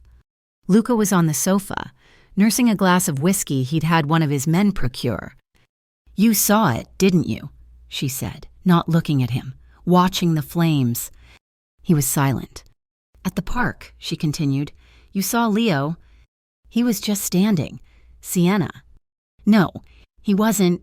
He was you. That's what scared you. That's why you made us leave." Luca put the glass down. He came to the fireplace, sitting on the worn rug, his back against the sofa. He stared into the small, flickering light. "My father," he said, his voice low, "used to take me to his office when I was 5. He would sit me on his desk. He'd have me listen. He'd say, 'Listen, Luca, this is the sound of respect.' It wasn't respect. It was the sound of fear. He was teaching me how to be him." He turned his head, his dark eyes shadowed by the firelight. "When I saw Leo standing there, it was the first time I understood. I'm not just protecting him. I'm poison. Sienna, I'm in his blood." "No," she said, moving to sit beside him, her knee brushing his. "You're not your father. You're a man who is terrified of a swing set. You're a man who brought my daughter coloring books." "That's not who I am," he whispered, his pain a raw, open wound. "It is," she insisted, her voice soft but fierce. She touched his face, her rough, work-worn fingers tracing the hard line of his jaw. "It's both. I know that. I'm just trying to love the one part and survive the other." His eyes closed at her touch. A tremor went through him. He turned his head, kissing her palm, a gesture of such profound vulnerability it stole her breath. "How can you?" he murmured against her skin. "After what I am." "'Cause I'm selfish," she whispered, her other hand coming up to tangle in his hair. "Because I was alone for 5 years, and I don't want to be alone anymore." He pulled her to him, his mouth finding hers in the firelight. It was not the desperate, angry kiss from the kitchen. It was not the passionate, healing reunion from her bed. This was something else. It was slow. It was pained. It was a kiss full of all the impossible contradictions of their life. It was the lust of two people who had been starved for each other, and the deep, agonizing pain of what they could never be. It was the burn of the whiskey on his breath, and the salt of the tears on her cheeks, though she hadn't even known she was crying. He laid her back on the rug, his body a warm, heavy shadow over hers. He undid the buttons of her shirt, his movements slow, deliberate, his eyes never leaving hers. He was watching her, gauging her fear, her desire. "You are so beautiful," he breathed, his lips tracing her collarbone. "You were beautiful then, but now you're a miracle. Sienna, you made them. You made my life. I didn't know it." She arched into his touch, her hands pulling his shirt free from his jeans, needing to feel his skin. The firelight flickered, casting their shadows. One merged, onto the wall. It was a slow, emotional unwinding, a quiet act of worship in the face of the darkness they both knew was outside. He moved with a reverence, a care that was almost painful, as if she were a holy thing, and he, the sinner, had finally been granted access. It was the ache of 5 lost years, the terror of the future, and the desperate, burning need of the now. It was perfect. It was a lie. The lie was shattered at 3 a.m. A sound, a crash, wood splintering, the back door. Sienna woke, gasping. "What?" But Luca was already gone. He hadn't been asleep. He had been lying beside her, awake, a silent guardian. He moved from the bed to the hallway in one liquid, lethal motion. Sienna screamed, a high, thin sound of pure terror. "The twins! Leo! Bella!" She scrambled out of the bed, her heart exploding in her chest, and ran for their bedroom door. She rounded the corner into the hall and stopped dead. A man, dressed in black, a mask over his face, was standing 3 feet from the twins' room. He had a small, coiled rope in his hand. He was here to take one of them. Sienna opened her mouth to scream again, but no sound came out. The man saw her. He lunged, not for her, for the children's door. "No!" she shrieked. But Luca was already there. He came from the man's blind side, a black shadow detaching from the darkness. It was not a fight. It was an execution. Luca didn't use a weapon. His hand shot out, grabbing the man's throat. He slammed the man's head back against the wall. The sound was a dull, wet thud. The man dropped the rope, his hands flying up to claw at Luca's arm. Luca didn't pause. His other hand came up, a hard, short jab to the man's solar plexus, forcing the air from his lungs in a choked gasp. Before the man could even double over, Luca spun him, twisted his arm. Sienna heard a sharp, sickening crack.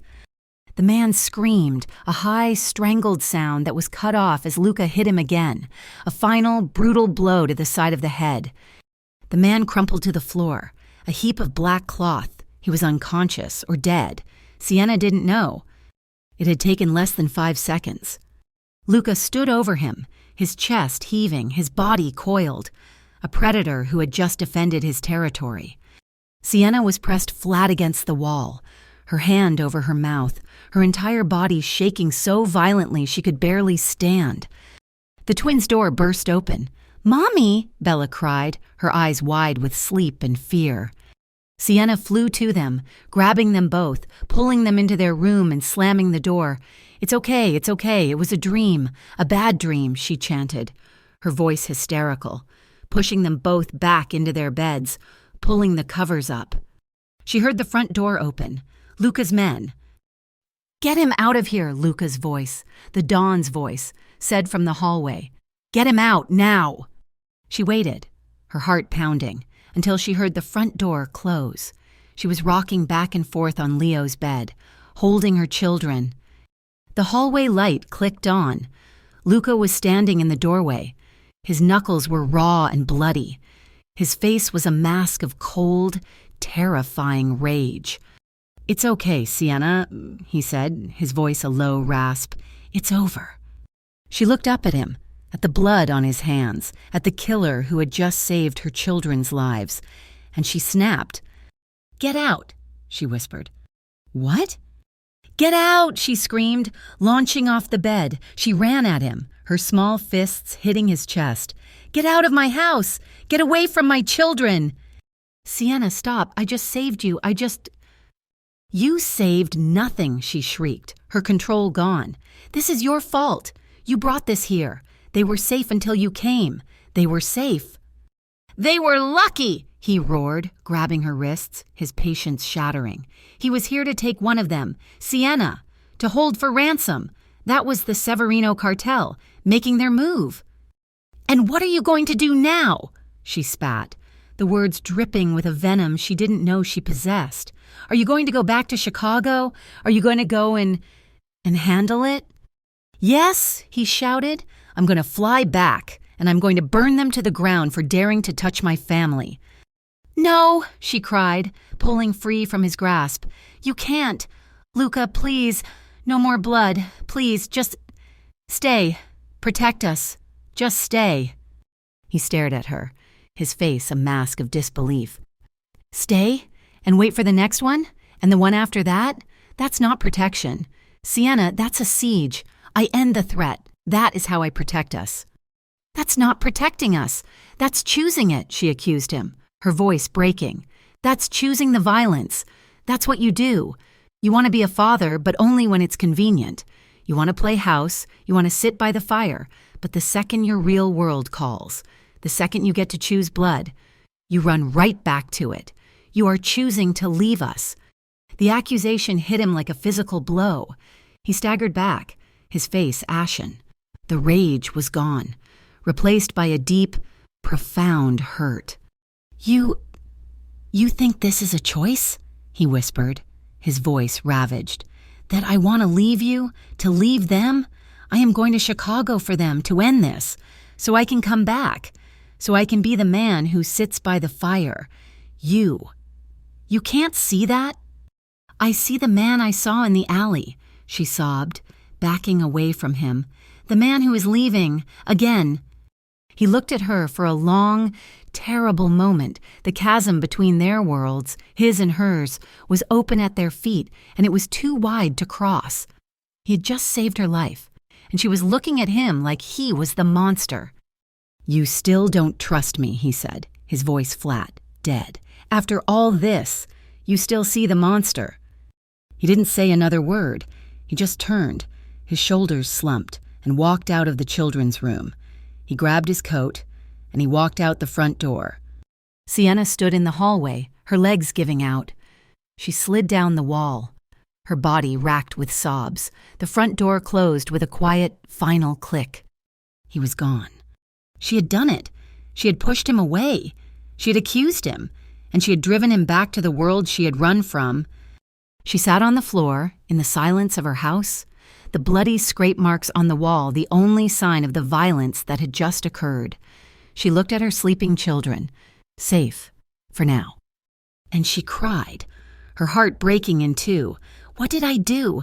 she whispered to the empty, silent house. "What did I just do?"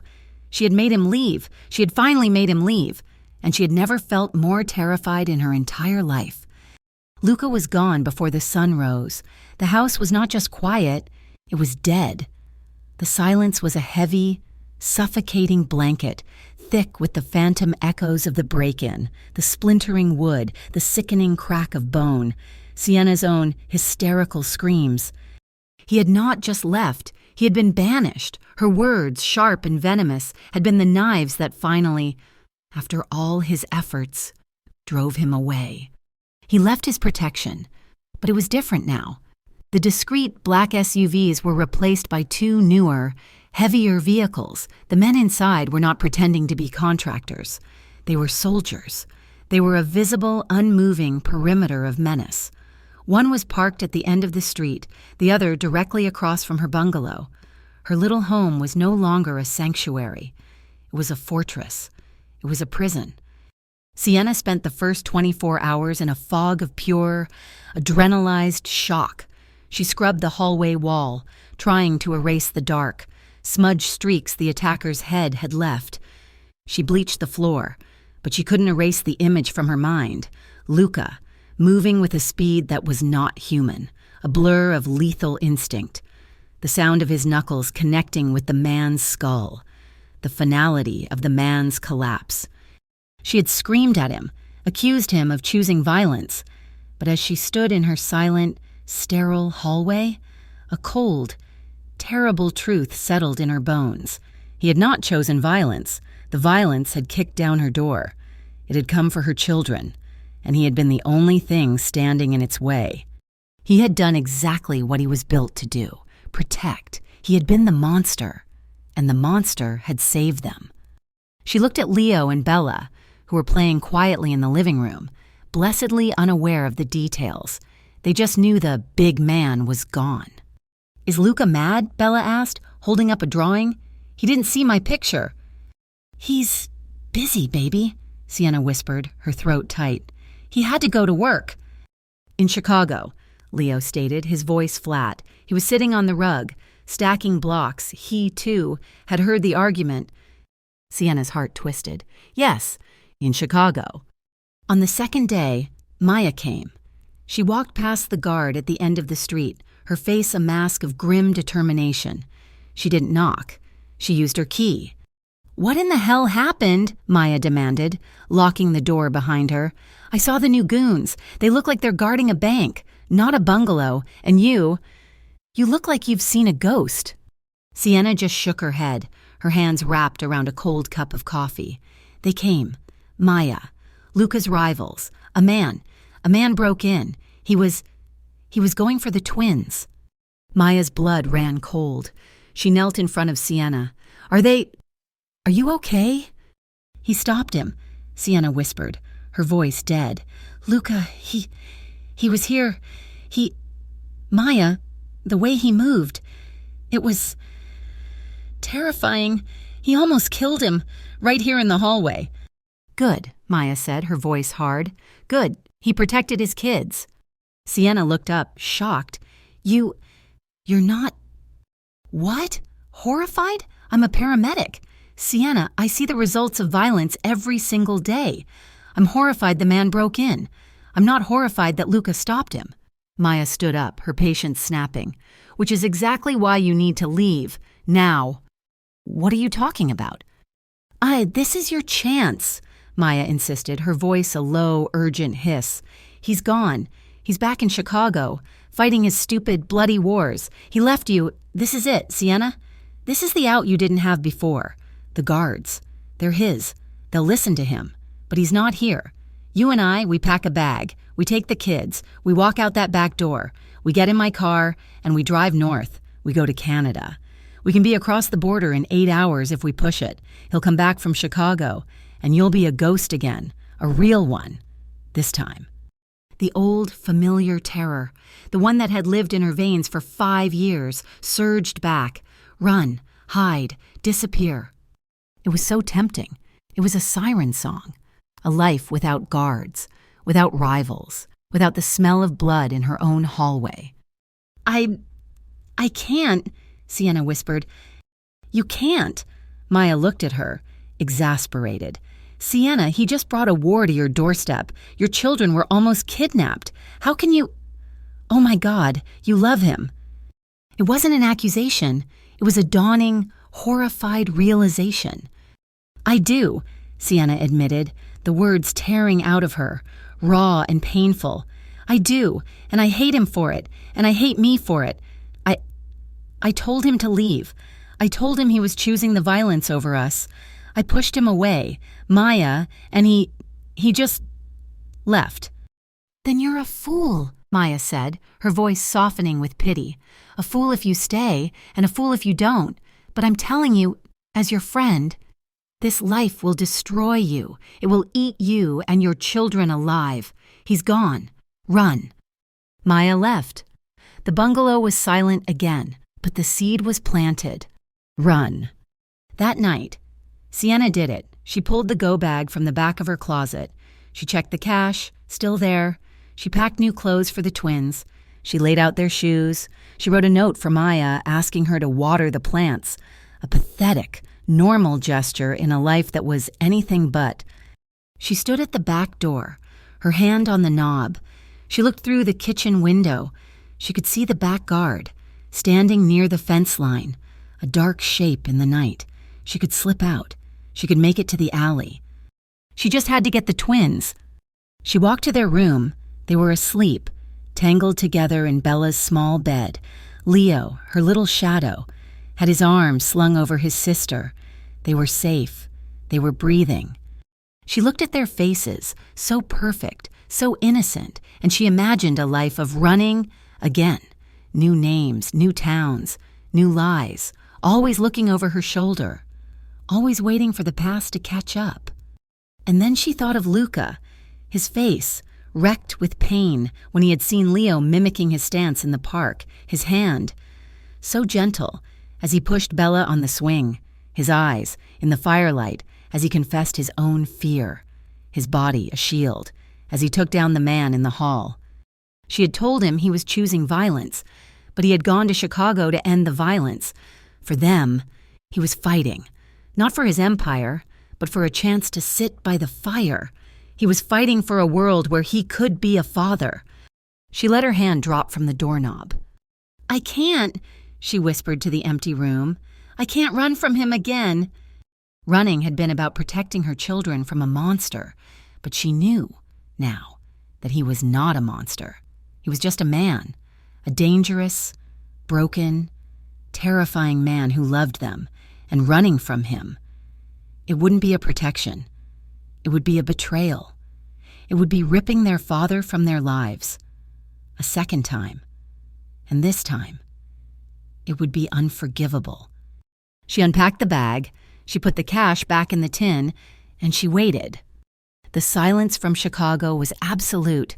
1 day, 2 days. Sienna was a wreck. She paced the small house, her phone clutched in her hand, had her words. Had they worked? Had she pushed him away for good? Was he in Chicago, fighting his war, with no intention of ever coming back? The thought was a cold, iron fist squeezing her heart. On the third day, the phone rang. It was not Luca. It was an unknown number, a Chicago area code. Her hand was shaking so badly she almost dropped the phone. Hello? Sienna. The voice was not Luca's. It was clipped, professional, and full of an exhaustion that went bone deep. This is Dante, Luca's second. Sienna sank onto the sofa. Dante, is he okay? Is it over? There was a long, heavy pause on the other end of the line. Sienna's blood turned to ice. It's over, Dante said, his voice flat. The Severino operation is finished. The family, it's dismantled. He did it. He ended it. Oh, thank God, Sienna breathed, relief making her dizzy. He's coming home? Another pause, longer this time. Sienna, Dante said, and his voice was rough now, the professionalism gone. He was hit. It was bad. The final meeting. It was a setup. What? She whispered. What do you mean, bad? He's at Chicago General. He's in surgery for 8 hours. He lost a lot of blood. He's stable. But he's unconscious. He's been unconscious for 2 days. Sienna. The world tilted. The bungalow, the guards, the fear. It all dissolved. There was only that one terrible fact. Unconscious. 2 days. The doctors... Dante's voice cracked. Just a little. They don't know when he'll wake up. Or if... No, Sienna said. It was not a plea. It was a denial. No, he's Luca. He is, Dante agreed, his voice grim, which is why he's probably still alive. Listen, I have a car. It will be at your house in 10 minutes. It will take you to a private airfield. A jet is waiting. It will bring you and the children. Here, if he wakes up, I think your face is the one he should see. Sienna was already moving. The twins, I'll get them. We'll be ready. She hung up. The fog was gone. The ambiguity, the fear, the internal war. It was all gone. Replaced by a single, clarifying, agonizing purpose. Get to him. She packed one bag. For all 3 of them, she grabbed the twins. We're going on an airplane. Babies, she said, her voice shaking but firm. We're going to see Luca. He's sick. He needs us. The journey was a blur. The silent, grim-faced guard who drove her. The small, luxurious jet. The landing in a gray, cold city that smelled of exhaust and snow. Chicago. The city she had sworn she would never see again. Dante was waiting for them on the tarmac. He looked like he hadn't slept in a week. He was tall, like Luca, but leaner, his face all sharp angles and restless energy. He looked at Sienna, then at the twins, his expression unreadable. This way, he said, and led them to another black car. The hospital was a fortress of glass and steel. Dante led them through a private entrance, up a service elevator to a restricted wing. 2 more guards stood outside a single, heavy door. They nodded at Dante. He pushed the door open. The room was dark, save for the blue and green glow of a dozen machines. The only sound was the steady, mechanical hiss-thump of a ventilator. And in the center of it all, him, he was small. The word struck Sienna as absurd, but it was the only one that fit. Luca Moretti, the man who was a force of nature, who filled every room with his dark, powerful energy, was now a pale, still, diminished figure in a hospital bed. A thick white bandage was wrapped around his head. Wires snaked from his chest. An IV line was in one arm, a blood bag dripping into the other. A large, dark red stain of iodine covered his shoulder and chest, where a thick dressing was taped. He was broken. Sienna let go of the twins' hands. She walked to the bed as if in a trance. I'll get them some food, Dante murmured. Sensing she needed a minute, he gently steered the wide-eyed twins back out of the room. Sienna was alone with him. She reached out a trembling hand and touched his. It was warm, but it was limp, his long, powerful fingers completely slack. "You idiot," she whispered, the tears starting. "You stupid, stubborn, arrogant, idiot." She sat in the chair by the bed. She didn't let go of his hand. She sat there for an hour. For 2. Dante returned with the twins, who were clutching juice boxes and coloring books. "Is he sleeping, Mommy?" Bella asked, her voice a small whisper. "He is, baby. He's very, very tired." "We can be quiet," Leo said, his dark eyes, Luca's eyes, fixed on his father's still face. They settled on the floor, the sound of their crayons a strange, normal scratching in the high-tech, sterile room. Sienna stayed in the chair. She stayed there all night. She watched the steady beat of his heart on the monitor. She watched the rise and fall of his chest. Dante brought a cot, but she refused. She dozed, her head on the mattress, her hand locked with his. She stayed there for another day. The twins, restless but sensing the gravity, were angels. They drew pictures. Bella drew a princess, a castle, and a stick figure with huge, dark hair. "That's Luca," she explained, and she taped it to the metal bed rail. Leo drew a red car, a fast one. He taped it next to Bella's. "You gotta wake up, Luca," Bella whispered to his unconscious face. "Mommy is sad, and we miss you." Leo misses your big man stand." Sienna's heart broke. She stroked his hair, his stubbled, pale cheek. "Please come back," she whispered, her voice raw from crying. "I was wrong. I was so wrong. I'm sorry. Just come back. You can't leave us. I won't let you." It happened on the morning of the third day. Sienna was dozing, her head on her arms on the bed.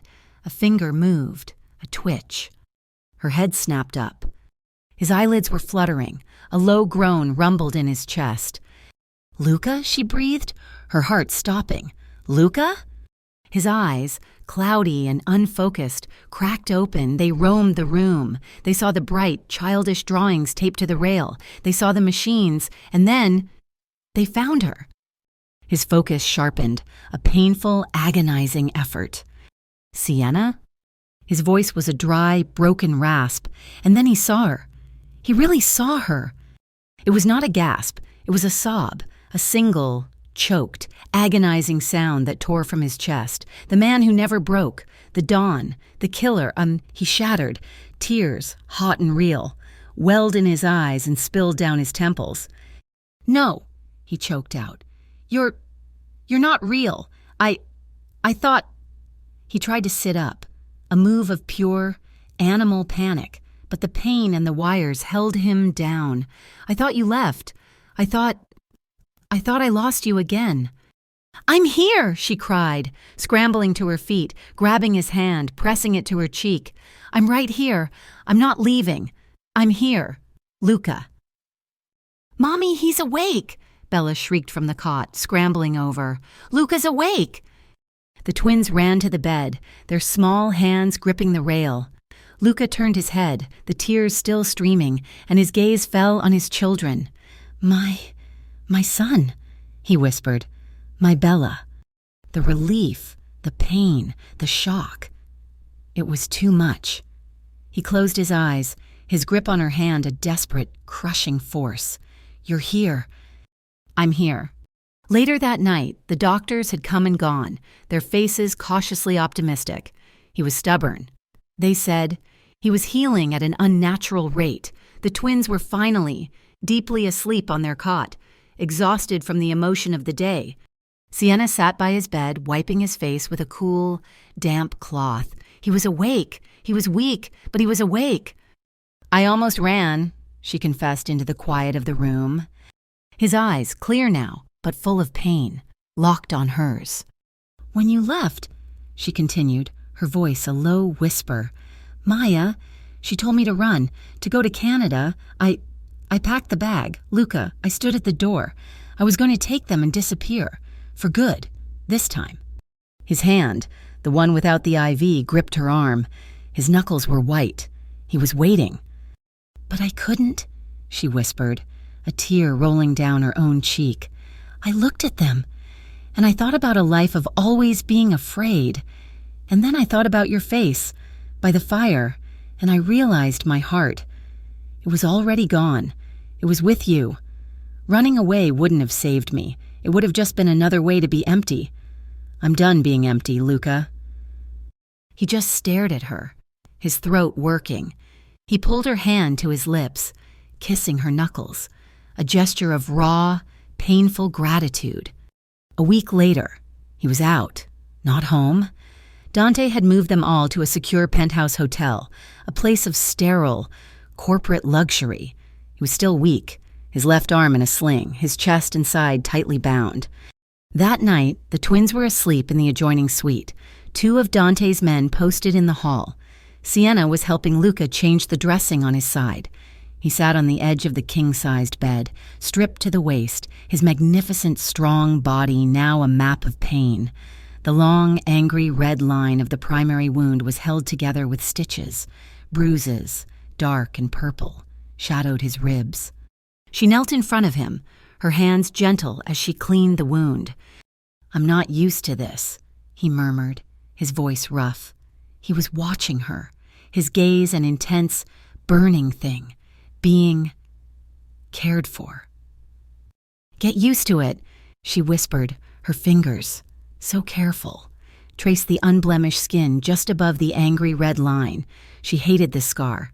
She hated what it represented, but it was part of him, the part that had fought for them. She leaned forward, her lips brushing the warm skin of his stomach, just below the dressing. A soft, reverent, tender kiss. A violent shiver went through him.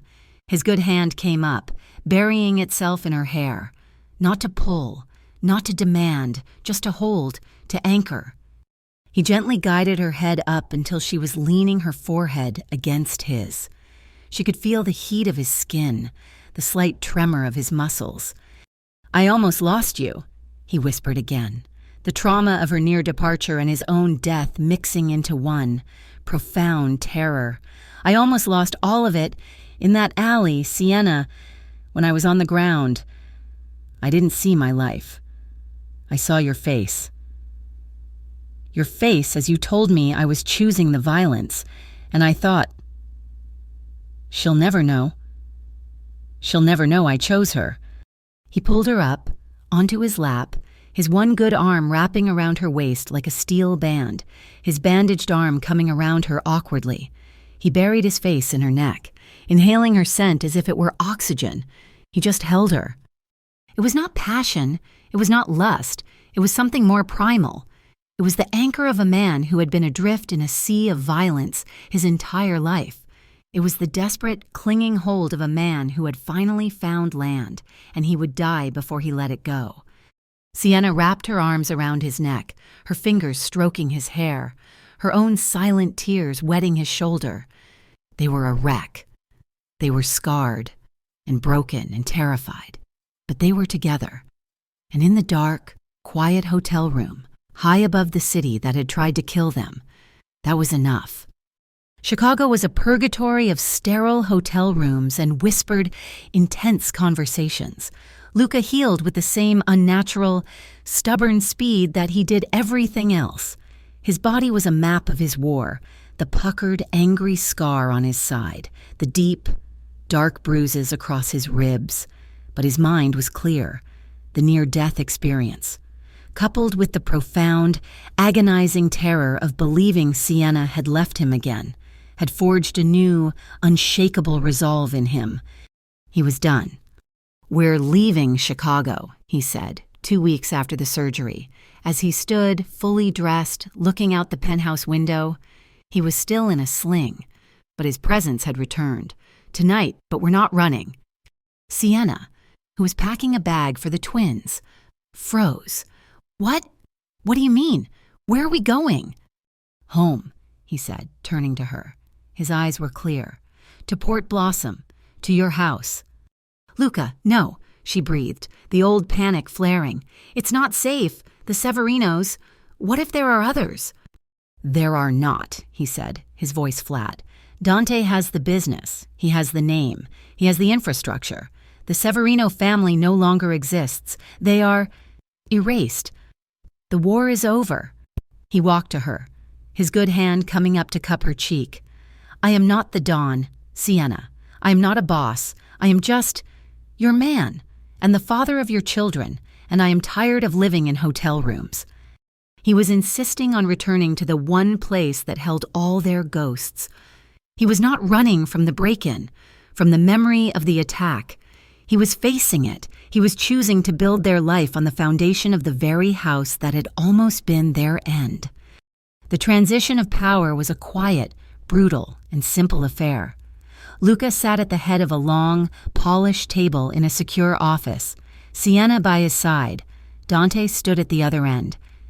"It is yours, Dante," Luca said, his voice void of emotion.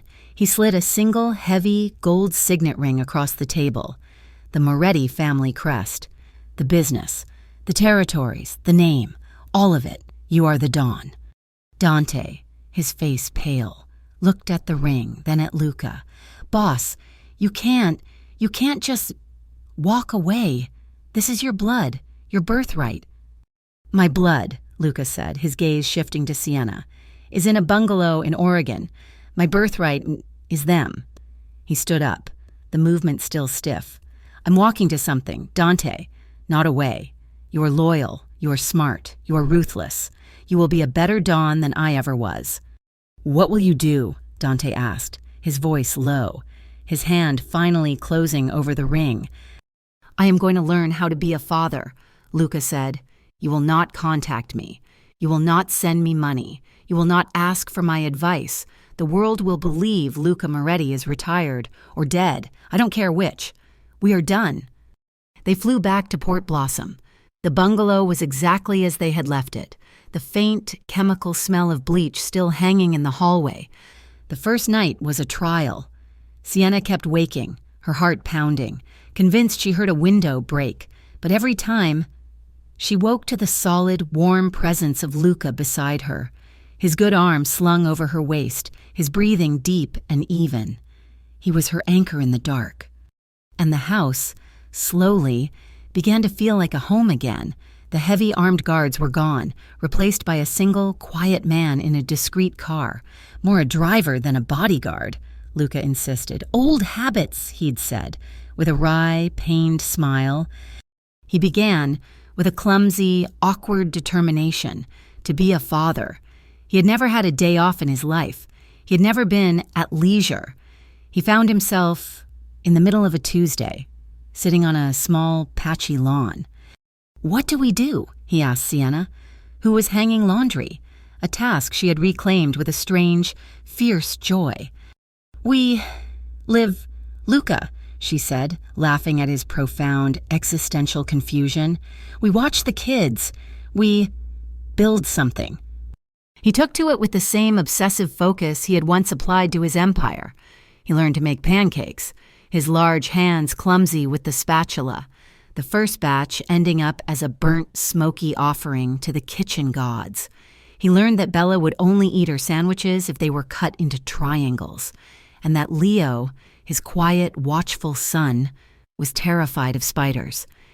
He was in the yard one cool afternoon, trying to assemble a small, wooden birdhouse from a kit. Leo was beside him, his small brows furrowed in concentration, handing him screws. Leo, emboldened by weeks of this new, quiet, constant presence, finally asked the question that had been sitting on his small heart. He dropped a screw, and it rolled under the porch. "I'll get it," Leo said, scrambling after it. He emerged a moment later, dusty, the screw clutched in his fist. He held it up. "Sorry, Dad." He froze.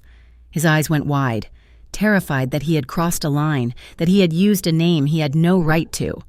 Luca, his hand halfway to the hammer, stopped cold. The word, Dad, hit him with the force of a physical blow. He had been Luca. He'd been boss. He had been Moretti. He had never in his entire life been Dad. His throat closed. He couldn't speak. His eyes, the cold, gray Moretti eyes, flooded with a hot, sudden wetness that shocked him. Leo saw the tears and his face crumpled, thinking he had caused them. "I'm sorry, I meant—" Luca, moving faster than he had in weeks, dropped the hammer and knelt, pulling his son into a one-armed, fierce embrace, his sling getting in the way. He buried his face in Leo's dark, messy hair. "No," Luca choked out, his voice a raw, broken sound. "Don't be sorry." He pulled back, his large, rough hands gripping Leo's small shoulders. It's a good name. Leo. I like it. I like it very much." He turned away, his shoulders shaking, trying to hide the emotion. Leo, his fear vanishing, just watched him, a small, slow smile spreading over his face. He walked over and simply, quietly, leaned his head against his father's back. Sienna watched them from the kitchen window, her own tears blurring her vision. This was it. This was the fragile, beautiful, impossible peace they were building. But Maya's words, her warning, still echoed, "That world will always haunt you."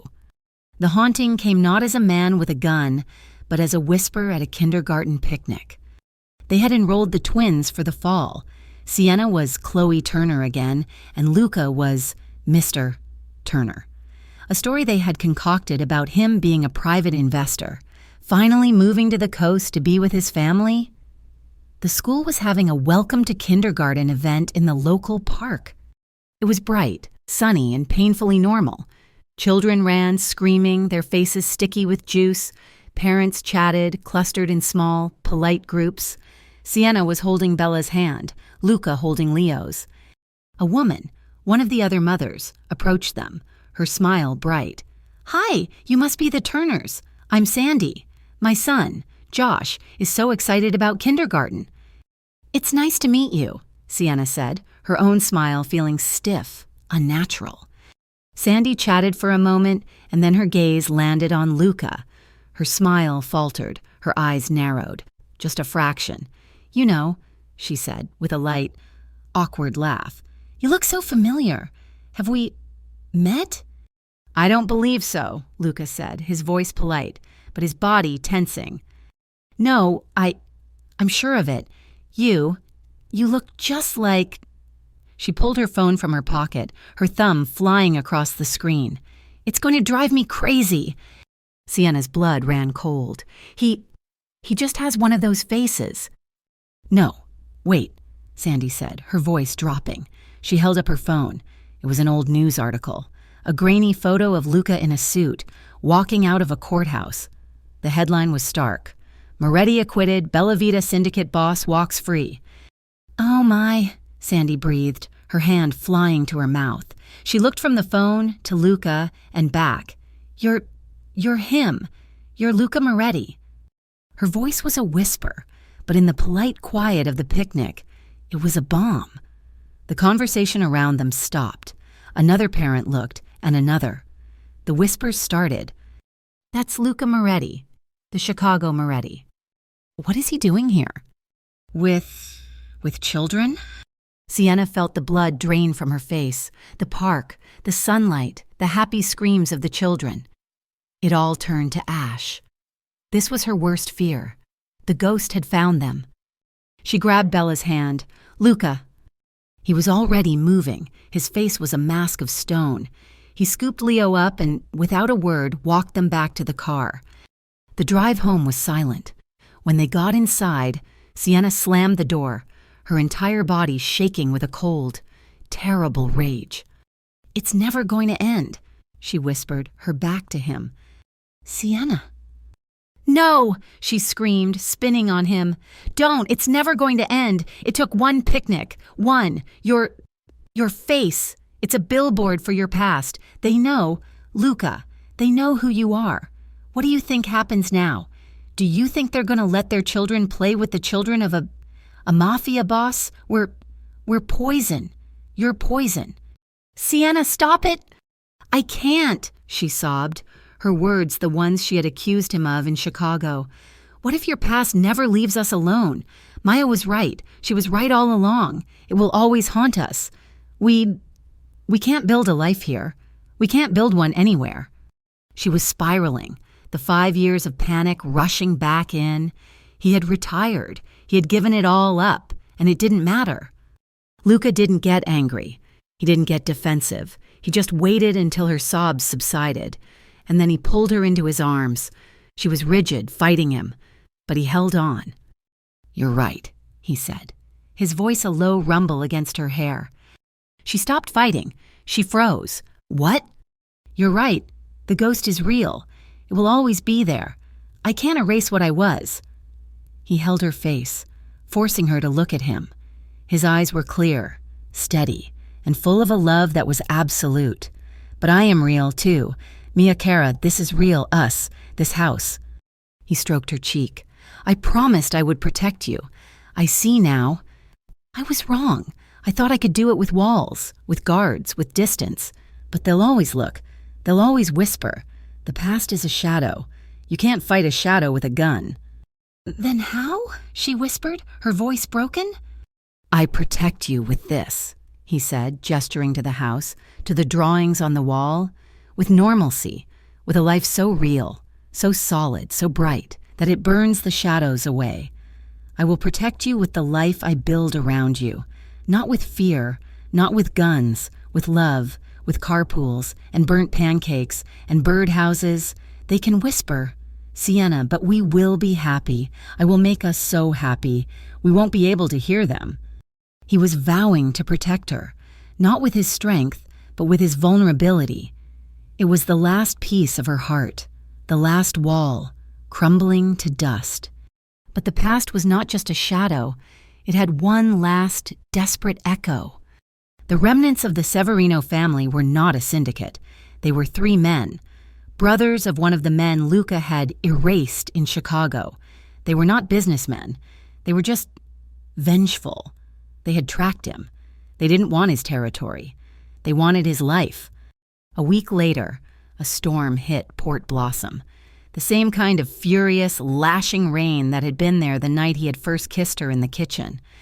The power flickered, then died, plunging the house into a sudden, deep darkness. Sienna, who was in the kitchen getting the twins a glass of water, tensed. Luca?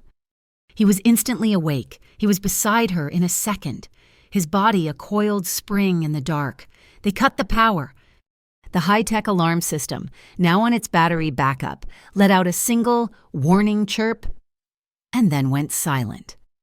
"They cut the line," Luca whispered. His voice was not the Don's. It was the terrified father's. "Sienna, take the twins, go to their room, lock the door, barricade it, and do not come out. Do you understand me?" "Luca, what?" "Go now!" The sound of the front door splintering, shattering off its hinges, echoed through the house. Sienna screamed. She grabbed the twins, who were paralyzed with fear. She ran to their room, slammed the door, turned the deadbolt. "Leo, the dresser, help me push." She heard the fight, grunts, a crash, the sound of bodies hitting the wall. It wasn't clean. It was desperate.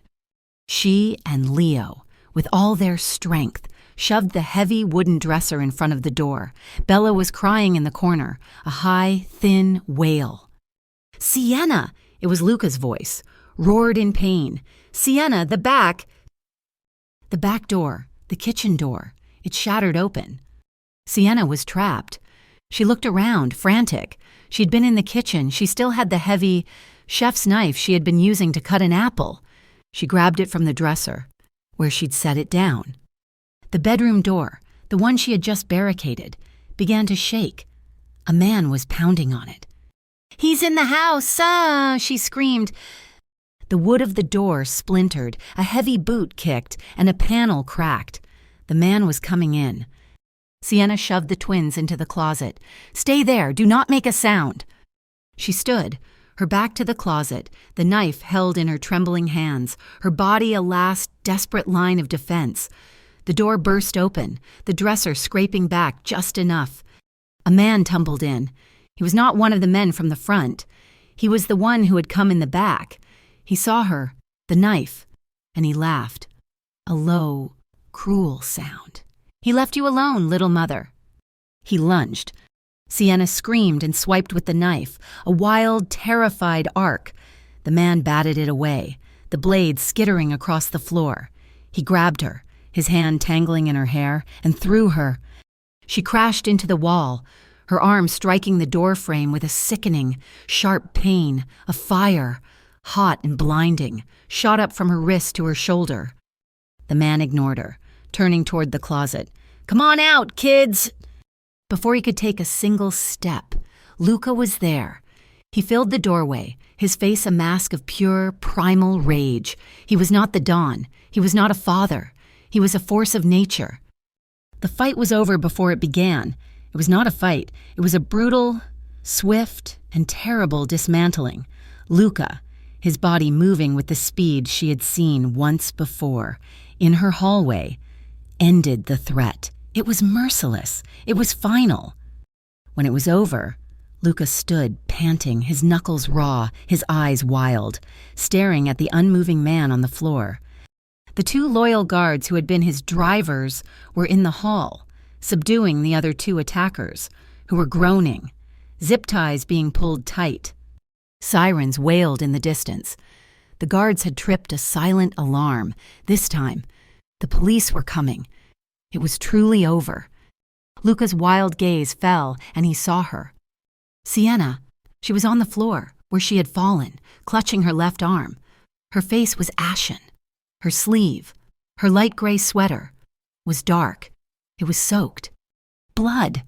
The rage in his eyes vanished, replaced by a terror so profound, so absolute, it brought him to his knees. "No," he breathed. "Sienna, no, no, no." He scrambled to her, his hands shaking so badly he could barely touch her. "You're hurt. He hurt you." "I'm okay," she whispered, her teeth chattering from shock. "My arm, I think it's broken. The kids, are they?" "They're fine." He ripped a piece of the bed sheet, his movements frantic, and began to wrap her arm, a clumsy, desperate tourniquet. He touched you. I promised I would protect you, and he hurt you." He pulled her against him, his body shaking. And he did the one thing Sienna had never, ever seen him do. He sobbed. He held her, his face buried in her hair, and he wept, great, tearing, agonizing sobs of pure, undiluted terror. I failed. I can't lose you. I can't." He held her tighter, as if he could weld them together. "We'll disappear. I swear to God, Sienna, we will disappear. For real. This time, I don't care where. I don't care how. I can't lose you." A year later, the sign over the door read, "The Sunrise Cafe." It was a small, bright spot on a quiet street in Scottsdale, Arizona. The light was golden, the air dry and warm. It was 8 o'clock at night, closing time. A young boy, Leo, was no more. He was Adam now, was sweeping the floor, his dark hair falling into his eyes. A young girl, Bella, was now Mia, sat at a back table, finishing her homework, her tongue stuck out in concentration. A woman, Sienna, was now Sarah, was wiping down the long wooden counter. Her hair was its natural dark chestnut again, pulled back in a simple, elegant twist. A thin, white scar, a memory of a distant storm, ran along her forearm. A man. Luca was now Mark, turned the open sign in the window to closed. He locked the heavy deadbolt. He was softer now. The hard, sharp edges of the dawn had been worn smooth. The lines around his eyes were from smiling, not scowling. He wore a simple, flour-dusted apron. He walked to the counter, and he didn't speak. He just put his hand on her arm, his thumb tracing the faint, white line of her scar. She looked up, a slow, tired, happy smile touching her lips. "Long day." "A good day," he replied, his voice quiet. He took her face in his hands, his palms warm, familiar. He looked at her, his dark eyes full of a quiet, profound, and permanent love. "You walked away once," he whispered. "This time I'm never letting go." He leaned in and kissed her. It was not a kiss of fire or pain or desperation. It was a kiss of deep, quiet certainty. It was the kiss of a man who was, finally, home. And as the warm, golden lights of the small cafe flickered around them, it was the only promise that mattered. Thank you so much for listening to this story. I truly hope it gave you a world to escape into for a little while. My name is Sienna, and this has been Mafia Romance Stories. I would be so moved to hear where you are listening from. Please, drop a comment and let me know what city or country you're tuning in from.